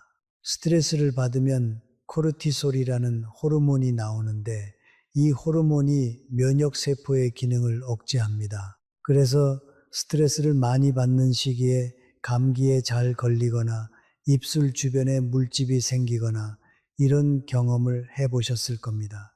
스트레스를 완전히 없앨 수는 없지만 관리하는 것이 중요합니다. 산책, 음악 감상, 명상, 기도, 텃밭 가꾸기 이런 것들이 스트레스를 관리하는 데 도움이 됩니다. 영양면에서는 아연, 비타민 C, 비타민 D 이것들이 면역력과 특히 관련이 깊습니다. 비타민 C는 귤, 딸기, 피망, 브로콜리 같은 식품에 많이 들어 있습니다. 아연은 굴, 쇠고기, 콩, 호박씨에 많고요. 비타민 D는 앞서 말씀드린 것처럼 햇빛과 기름진 생선에서 얻을 수 있습니다. 우리가 매일 먹는 발효식품, 된장, 김치, 청국장 이것들이 장 건강에 도움이 됩니다. 장에는 우리 몸 전체 면역세포의 약 70%가 모여 있습니다. 장 건강을 잘 유지하면 면역력도 자연스럽게 좋아집니다. 우리 조상들의 식지혜가 담긴 발효식품이 얼마나 소중한지 다시 한번 느끼게 됩니다. 이제 소화 건강에 대해서도 이야기해 볼게요. 나이가 들면 소화 기능이 떨어집니다. 위산 분비가 줄어들고 장 운동도 느려집니다. 그래서 소화가 잘 안 되고 변비가 생기기 쉽고 영양 흡수도 떨어집니다. 이것들을 모두 해결하는데 가장 도움이 되는 것이 식이섬유입니다. 식이섬유는 두 종류가 있습니다. 수용성과 불용성입니다. 수용성 식이섬유는 물에 녹아 젤처럼 변해서 혈당 상승을 늦추고 콜레스테롤을 낮추는 데 도움이 됩니다. 귀리, 보리, 콩류, 사과, 배 많이 들어 있습니다. 불용성 식이섬유는 물에 녹지 않고 장을 자극해서 변비를 예방합니다. 현미, 통밀, 채소, 줄기 이런 것들에 많습니다. 하루에 식이섬유를 약 25g 이상 드시는 것이 좋은데요. 쉽게 말씀드리면 매 끼니마다 채소, 반찬 2가지 이상 그리고 과일 1조각 정도를 드시면 됩니다. 현미밥이나 잡곡밥으로 바꾸시면 더욱 좋습니다. 소화를 돕는 생활 습관도 있습니다. 음식을 천천히 잘 씹어서 먹는 것, 식사 시간을 규칙적으로 하는 것, 스트레스를 줄이는 것, 위장관도 자율신경계의 영향을 많이 받아서 스트레스를 받으면 소화가 잘 안 됩니다. 마음이 편해야 배도 편합니다. 이제 심장 이야기를 좀 더 해볼게요. 우리 심장은 하루에 약 10만 번 뛰고 평생 약 25억 번 뛰는 놀라운 장기입니다. 한 번도 쉬지 않고 우리가 살아있는 매 순간 일합니다. 이 심장이 힘들어하면 어떤 신호를 보낼까요? 숨이 쉽게 차고 조금만 걸어도 숨이 가빠지고 누웠을 때 숨이 더 찬 느낌이 들고 다리가 부어오르고 밤에 갑자기 숨이 차서 깨고 이런 증상들이 있다면 심장이 힘들다는 신호일 수 있습니다. 이런 증상이 있으시다면 반드시 병원에 가셔서 확인을 받으세요. 심장 건강을 지키는 데 있어 오메가3 지방산이 도움이 됩니다. 고등어, 연어, 삼치, 청어 같은 기름진 생선에 많이 들어 있습니다. 오메가3는 중성 지방을 낮추고 혈전 생성을 억제하고 혈관 염증을 줄여줍니다. 일주일에 2~3번 생선을 드시는 것이 심장 건강에 좋습니다. 또한 심장 건강에는 마음의 평화도 중요합니다. 만성적인 스트레스, 우울감, 분노, 이런 감정들이 심장에 부담을 줍니다. 좋은 인간관계, 좋아하는 취미 활동, 자연 속에서의 산책, 이런 것들이 마음의 평화를 주고 그것이 심장 건강으로 이어집니다. 몸과 마음은 하나입니다. 우리 세대가 자주 겪는 수면 문제에 대해 좀 더 이야기해 볼게요. 새벽 3시, 4시에 잠이 깨서 다시 잠들기 어려우신 분들이 많습니다. 이것은 나이 들면 자연스럽게 생기는 변화 중 하나이기도 합니다. 나이가 들면서 멜라토닌 분비가 줄어들고 수면 구조도 변해서 깊은 잠을 자는 시간이 줄어듭니다. 그래서 새벽에 자꾸 깨는 겁니다. 이것을 완전히 없애는 것은 어렵지만 개선하는 방법들이 있습니다. 취침 시간과 기상 시간을 일정하게 유지하세요. 주말에도 늦잠을 자면 수면 리듬이 깨집니다. 매일 같은 시간에 자고 같은 시간에 일어나는 것이 중요합니다. 낮잠은 30분 이내로 제한하세요. 그 이상 주무시면 밤에 수면에 방해가 됩니다. 낮잠 시간은 오후 2시에서 3시 사이가 가장 좋습니다. 이 시간 이후에 주무시면 저녁 잠에 영향을 줄 수 있습니다. 잠자리에서 걱정을 하거나 생각이 많으신 분들, 자기 전에 오늘 감사한 일 3가지를 떠올려 보세요. 아무리 힘든 날이어도 감사한 것 3가지는 찾을 수 있습니다. 오늘 밥을 먹었다는 것, 따뜻한 잠자리가 있다는 것, 가족이 있다는 것, 이런 작은 감사가 마음을 편안하게 하고 수면에 도움이 됩니다. 또한 자기 전 명상이나 깊은 호흡도 도움이 됩니다. 숨을 코로 4박자 들이쉬고 7박자 참고 8박자로 천천히 내쉬는 것을 몇 번 반복하세요. 이것이 자율신경계를 안정시키고 수면에 도움을 줍니다. 계절에 따른 건강 관리도 이야기해 드릴게요. 봄에는 알레르기와 미세먼지에 주의하세요. 황사와 미세먼지가 심한 날에는 외출을 줄이시고 외출 후에는 손을 잘 씻고 세수를 하세요. 코, 점막이 건조해지지 않도록 실내 습도를 유지하시고 물도 더 자주 마시세요. 봄에는 몸도 겨우내 움츠렸다가 활동을 늘리는 시기이므로 갑자기 과한 활동을 하지 마시고 천천히 늘려가세요. 여름에는 탈수와 열사병에 주의하세요. 우리 나이대에는 더위에 대한 감각도 무뎌져서 덥다는 것을 잘 못 느낍니다. 그러다 보니 수분 부족 상태가 되어도 모르는 경우가 많습니다. 여름에는 목이 마르지 않아도 1시간에 한 번씩은 물을 의식적으로 마시세요. 땡볕에서 운동하시는 것은 피하시고 아침 일찍이나 저녁 해가 진 후에 외출하세요. 가을은 우리 몸이 겨울을 준비하는 시기입니다. 면역력을 챙겨야 합니다. 독감 예방 접종을 잊지 마세요. 독감 예방 접종은 만 65살 이상 어르신에게 무료로 제공됩니다. 폐렴 예방 접종도 맞으시면 좋습니다. 폐렴은 우리 나이대에 굉장히 위험한 질환입니다. 겨울에는 심혈관 질환에 특히 주의하세요. 차가운 공기는 혈관을 갑자기 수축시켜서 혈압을 급격히 올릴 수 있습니다. 아침에 찬 공기에 갑자기 노출되는 것이 위험합니다.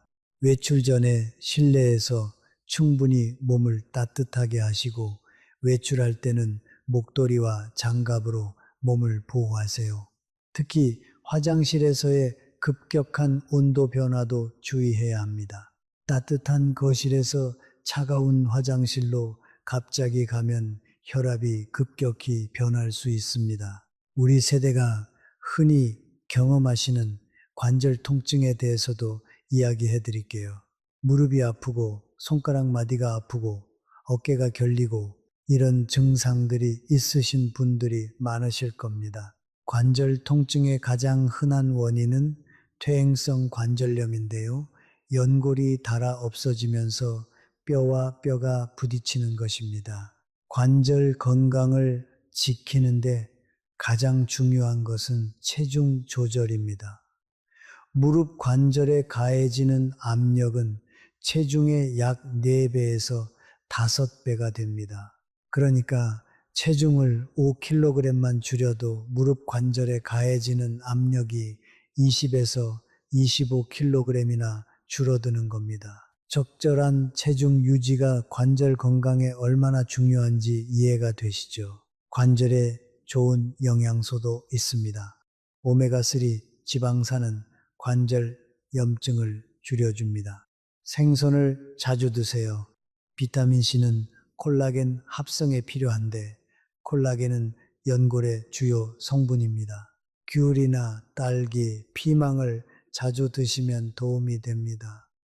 또한 강황에 들어있는 커큐민이라는 성분도 관절 염증을 줄이는데 효과가 있다는 연구들이 있습니다. 강황을 넣은 음식이나 강황차를 드시면 좋습니다. 관절 통증이 있을 때 무조건 쉬어야 한다고 생각하시는 분들이 많은데 꼭 그렇지는 않습니다. 관절을 완전히 쉬게 하면 주변 근육이 약해지고 그러면 관절을 지지하는 힘이 줄어들어 오히려 더 나빠질 수 있습니다. 통증이 심하지 않은 선에서 적당히 움직이는 것이 좋습니다. 물속에서 걷기나 수영, 자전거 타기처럼 관절에 충격이 적은 운동이 좋습니다. 이제 간 건강에 대해서도 이야기해 볼게요. 간은 우리 몸에서 화학 공장 역할을 합니다. 독소를 분해하고 영양분을 가공하고 필요한 물질들을 합성합니다. 하루에 약 1000가지 이상의 화학 반응을 담당합니다. 이렇게 바쁜 간이지만 간은 침묵의 장기라고 불립니다. 어지간히 나빠져도 증상이 없기 때문입니다. 지방간은 간에 지방이 비정상적으로 쌓이는 것인데요. 우리나라 어르신들에서 매우 흔합니다. 알코올로 인한 지방간도 있지만 술을 전혀 안 드시는 분들도 비알코올성 지방간이 생길 수 있습니다. 비만, 당뇨, 고지혈증이 있으신 분들에서 비알코올성 지방간 위험이 높습니다. 지방간을 예방하고 개선하는 방법도 우리가 오늘 이야기한 것들과 겹칩니다. 체중 조절, 규칙적인 운동, 설탕과 가공식품 줄이기가 핵심입니다. 특히 설탕이 든 음료, 과자, 케이크 이런 것들이 지방간 발생에 크게 기여합니다. 과일도 과하게 드시면 과당이 쌓여 지방간에 좋지 않을 수 있습니다. 간에 좋은 식품으로는 등 푸른 생선, 들기름, 십자화과 채소가 있습니다. 브로콜리, 양배추, 케일 같은 채소들이 간의 해독 효소를 활성화시킵니다.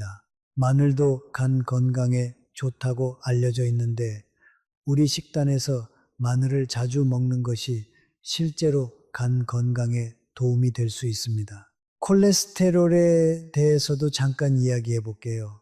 콜레스테롤이 나쁘다고만 알고 계신 분들이 많은데 사실 콜레스테롤도 우리 몸에 꼭 필요한 물질입니다.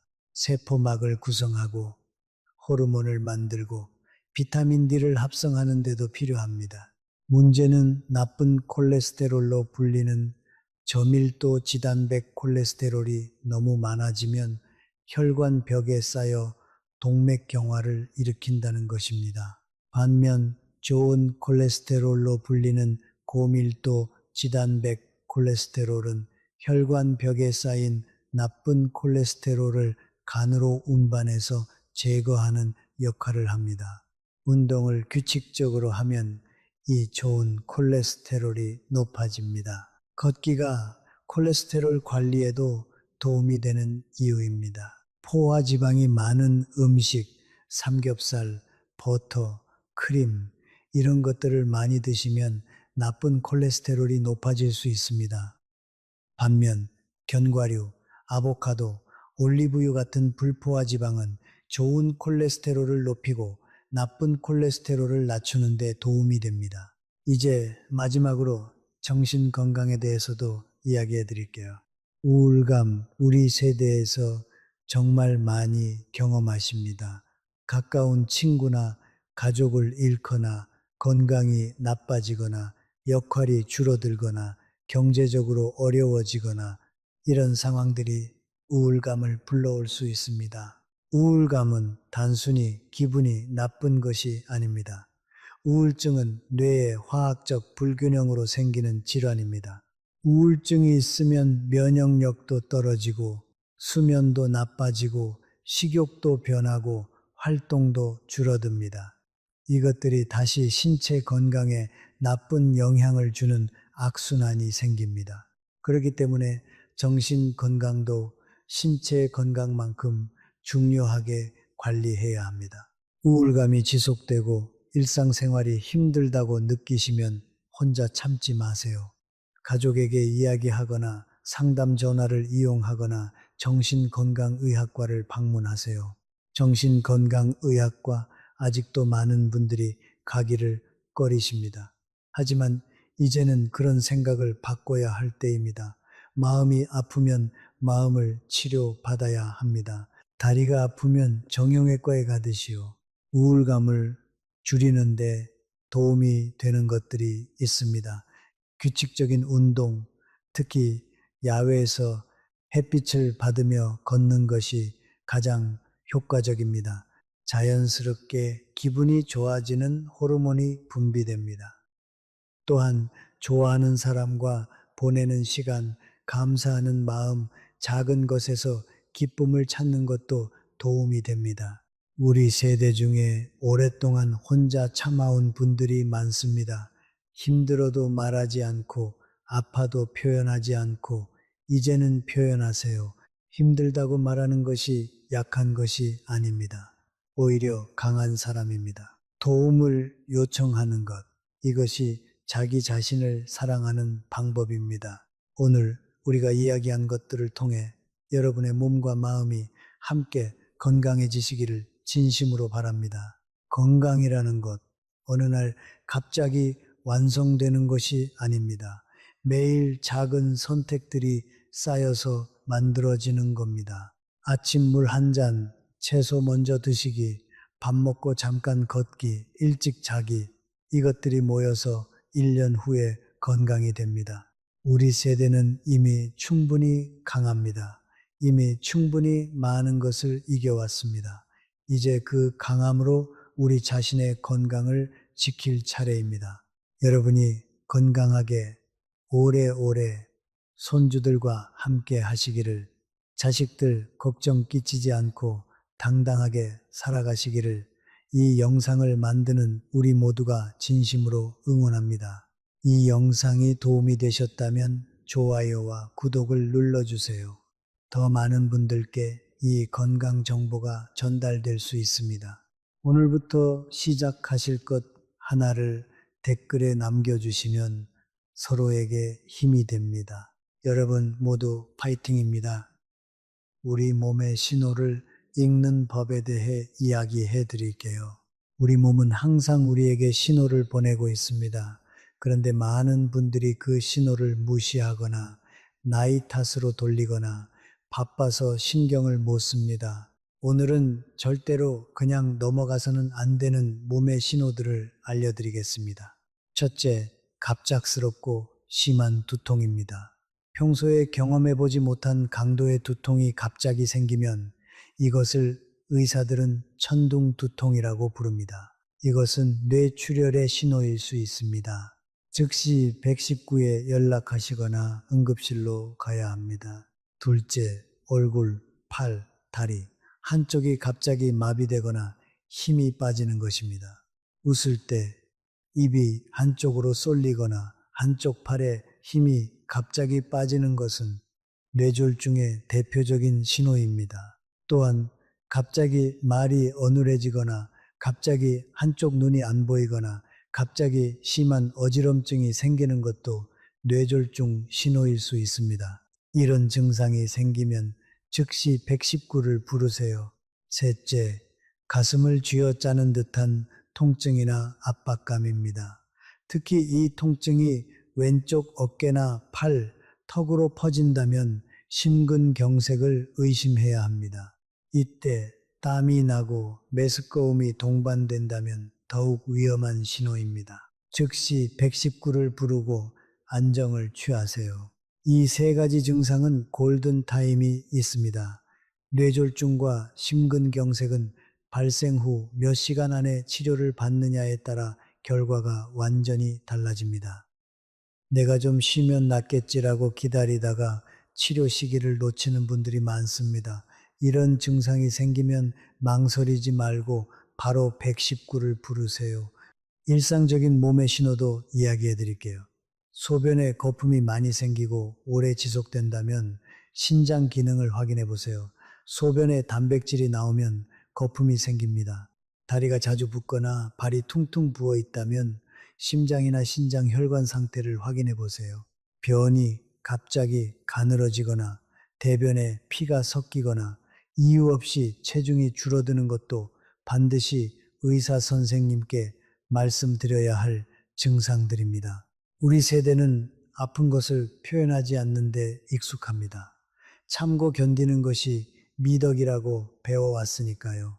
하지만 몸이 보내는 신호를 무시하다가 돌이킬 수 없는 상황이 되는 경우가 너무 많습니다. 몸의 신호를 들으세요. 그것이 자신을 사랑하는 방법입니다. 정기 검진에 대해서도 말씀드리겠습니다. 우리나라에서는 국가건강검진제도가 있어서 짝수연도에 태어나신 분들이 홀수연도에 태어나신 분들이 짝수연도에 무료 건강검진을 받으실 수 있습니다. 이 검진을 꼭 받으세요. 혈압, 혈당, 콜레스테롤, 간 기능, 신장 기능 이런 것들을 한꺼번에 확인할 수 있습니다. 암 검진도 빠뜨리지 마세요. 우리나라에서는 위암, 대장암, 간암, 폐암, 자궁경부암, 유방암에 대한 국가암 검진을 지원합니다. 나이에 따라 받으실 수 있는 검진이 다르니까 가까운 보건소나 건강보험공단에 문의해 보세요. 암은 조기에 발견하면 완치 가능성이 훨씬 높아집니다. 약 복용에 대해서도 잠깐 이야기해 드릴게요. 우리 나이대에는 여러 가지 약을 드시는 분들이 많습니다. 고혈압약, 당뇨약, 혈액순환약, 위장약 등 이런 약들을 제때 제대로 드시는 것이 중요합니다. 그런데 이 약들 중에 상호작용이 있는 것들이 있습니다. 한 의사에게 처방받은 약과 다른 병원에서 처방받은 약이 서로 충돌할 수 있습니다. 이런 경우를 막기 위해 드시고 계신 모든 약의 목록을 메모해 두시고 어느 병원에 가셔도 그 목록을 보여주세요. 약국에서도 이 목록을 보여주시면 상호작용을 확인해 드립니다. 또한 약을 임의로 줄이거나 끊지 마세요. 몸이 좋아진 것 같아도 증상이 없어도 반드시 담당 의사 선생님과 상담 후에 결정하세요. 건강기능식품도 주의하셔야 합니다. 시중에 건강에 좋다는 제품들이 수도 없이 많습니다. 그런데 그 효능이 과학적으로 충분히 검증된 것들은 생각보다 많지 않습니다. 또한 건강기능식품이라도 약과 상호작용을 일으킬 수 있습니다. 어떤 보조제나 건강식품을 드시기 전에 반드시 담당 의사 선생님께 여쭤보세요. 우리 세대가 건강을 지키는 데 있어 가장 중요한 동반자는 사실 우리 자신입니다. 그리고 두 번째 동반자는 가족입니다. 여러분의 자녀들, 여러분이 건강하게 오래 사는 것을 가장 원합니다. 그런데 많은 부모님들이 자식들이 걱정할까봐 아프다는 말을 안 하십니다. 그게 오히려 자식들을 더 걱정하게 만드는 겁니다. 아프다고 솔직하게 말씀하시고 함께 병원에 가고 건강 정보를 나누세요. 자식들과 함께 건강을 관리하면 더 꾸준히 더 잘할 수 있습니다. 손주들이 있으시다면 손주들과 함께 건강한 생활 습관을 만들어 가세요. 할머니, 할아버지가 채소를 잘 드시는 모습, 규칙적으로 걷는 모습, 일찍 주무시는 모습, 이것들이 손주들에게 가장 좋은 건강 교육이 됩니다. 우리의 건강한 모습 자체가 가족에게 주는 선물입니다. 더 이상 자신을 마지막 순위에 두지 마세요. 여러분의 건강이 첫 번째 우선순위입니다.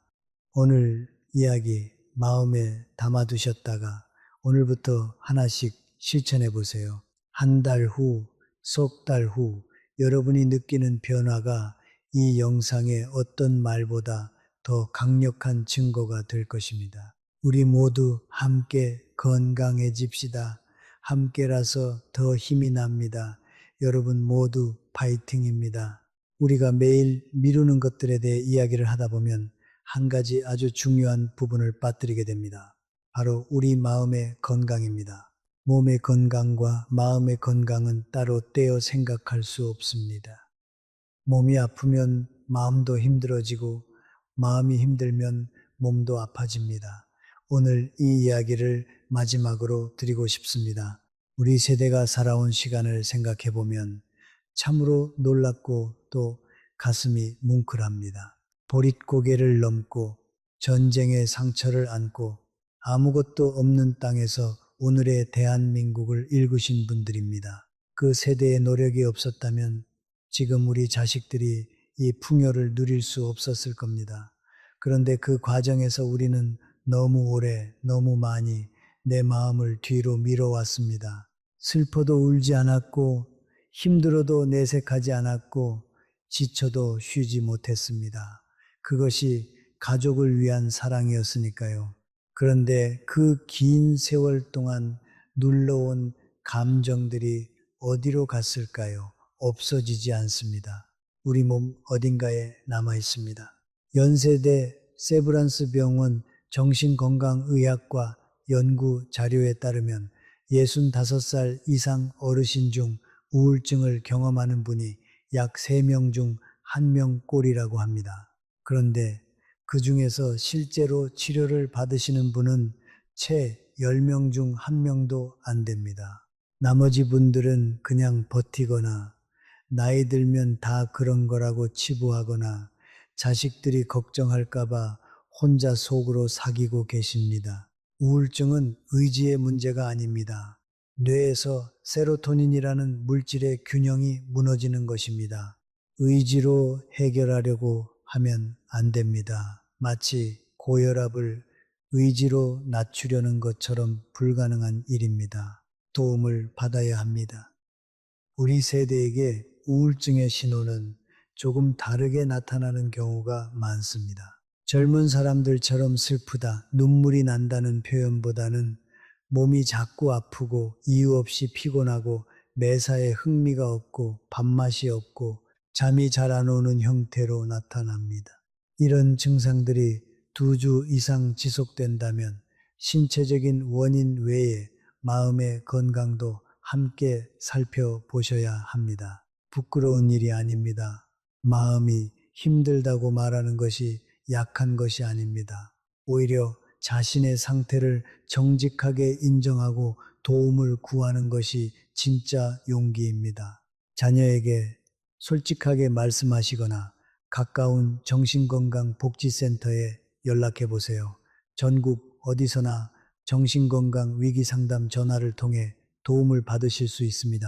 마음 건강을 위해 일상에서 할 수 있는 것들도 있습니다.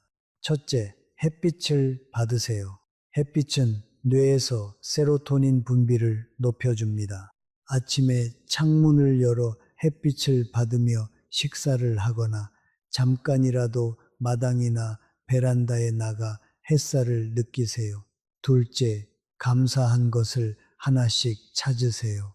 잠들기 전에 오늘 감사했던 일 하나를 떠올리는 습관이 뇌에 긍정적인 회로를 강화합니다. 셋째, 좋아하는 것을 하세요. 노래를 좋아하신다면 노래를 부르세요. 꽃을 좋아하신다면 꽃을 보러 가세요. 이야기 나누는 것을 좋아하신다면 사람을 만나세요. 우리가 즐거울 때 뇌에서 도파민이 나옵니다. 이것이 우리 마음을 지키는 물질입니다. 우리 세대에서 아직도 마음의 건강을 이야기하는 것이 금기처럼 느껴질 수 있습니다. 하지만 우리 자녀들이, 손주들이 우리를 보고 있습니다. 우리가 힘들 때 도움을 구하는 모습을 보여주는 것이 그 자체로 자녀들에게 아주 소중한 교훈이 됩니다. 도움을 구하는 것이 강함이라는 것을요.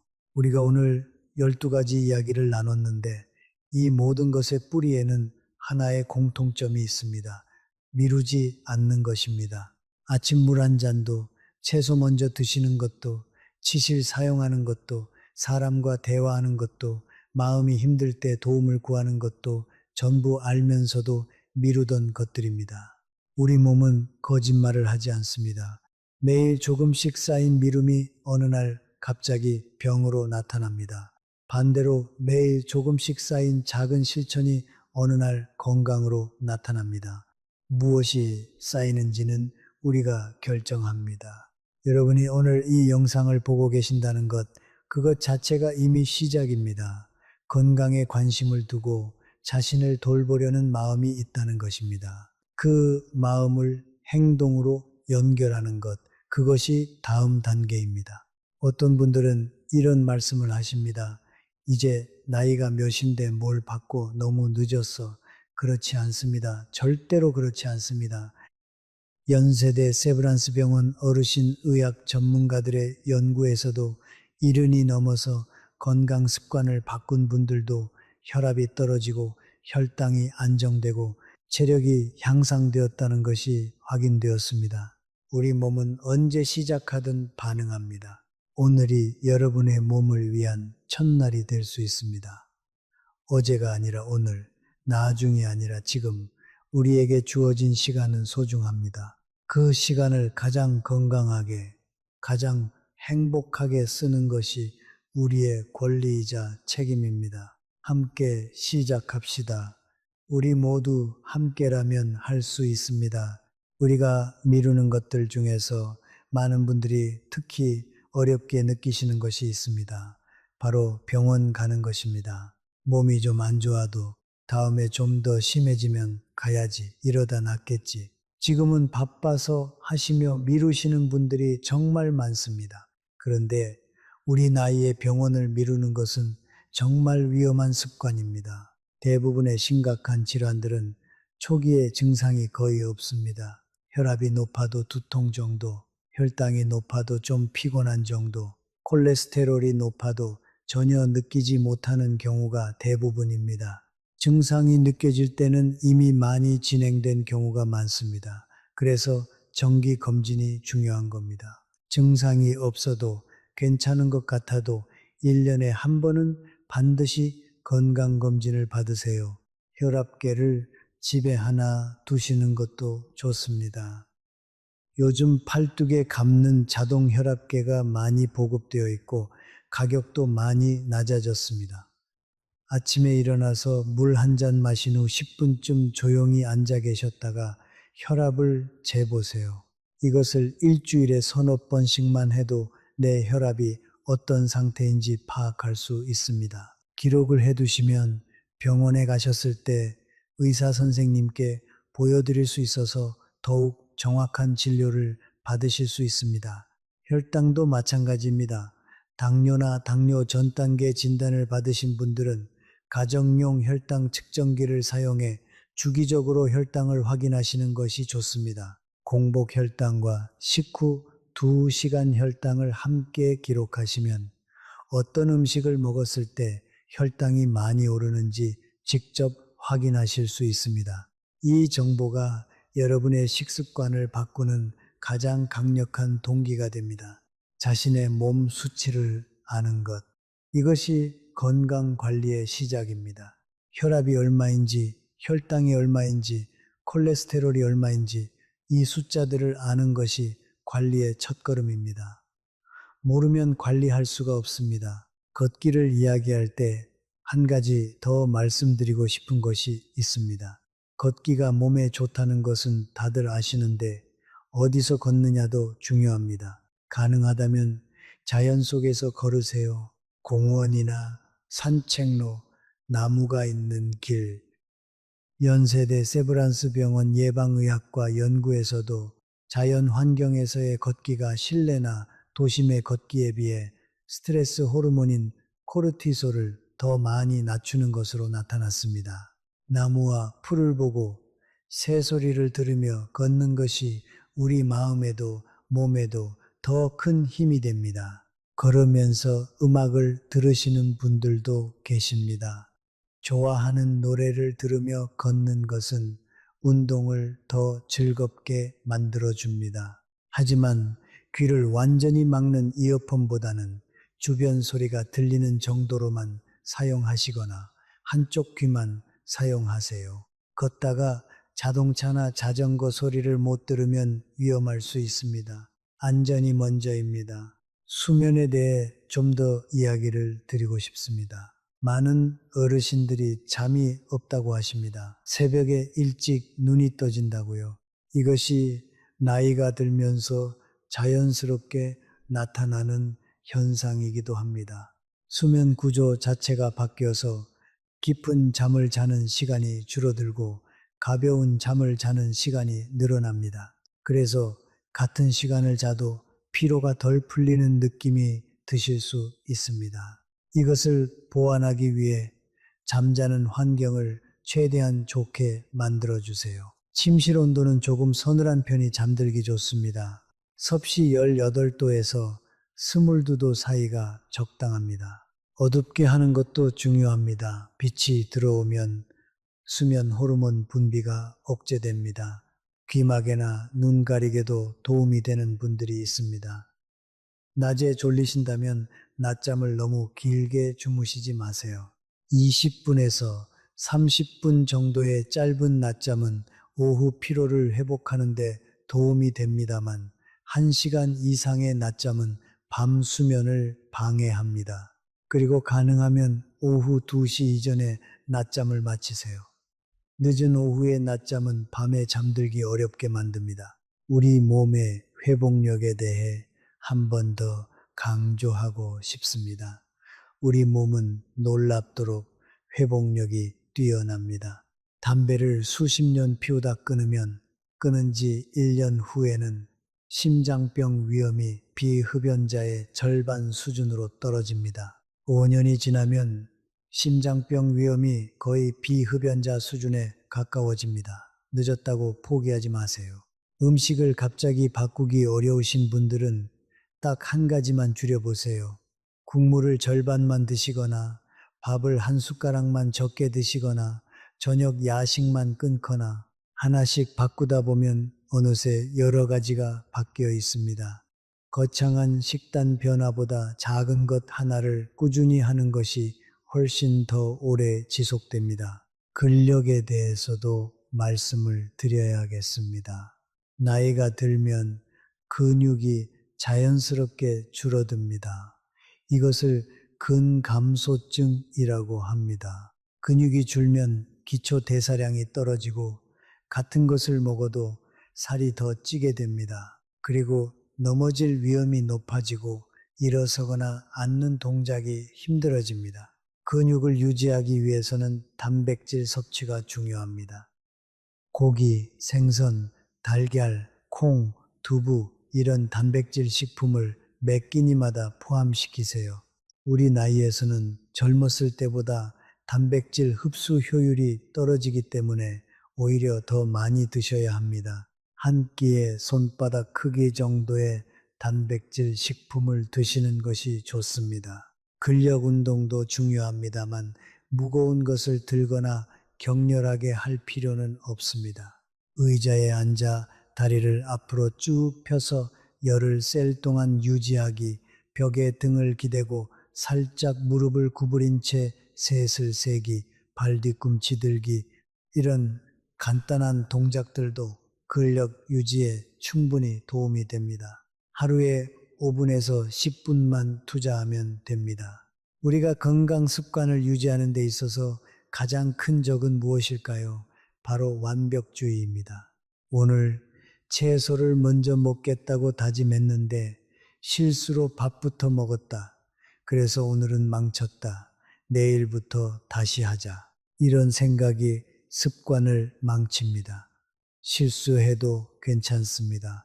그 다음 끼니부터 다시 하면 됩니다. 건강은 단 한 번의 실수로 무너지지 않습니다. 일주일에 닷새만 잘 해도 충분합니다. 이틀은 좀 헐겁게 가도 됩니다. 너무 엄격하게 하면 오래 가지 못합니다. 여러분이 할 수 있는 만큼 오늘 할 수 있는 것부터 하나씩 쌓아가는 것이 진짜 건강한 삶입니다. 그 길에 우리 모두 함께하고 있습니다. 혼자가 아닙니다. 같은 마음을 가진 분들이 전국에 수도 없이 많습니다.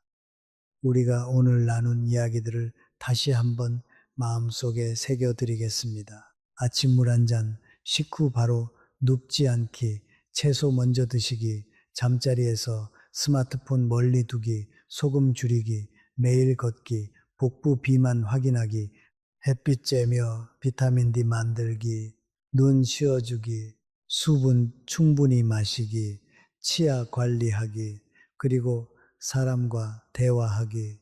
이 12가지 중에서 오늘 하나를 선택하셨다면 그 선택이 여러분의 건강을 위한 가장 중요한 첫걸음입니다.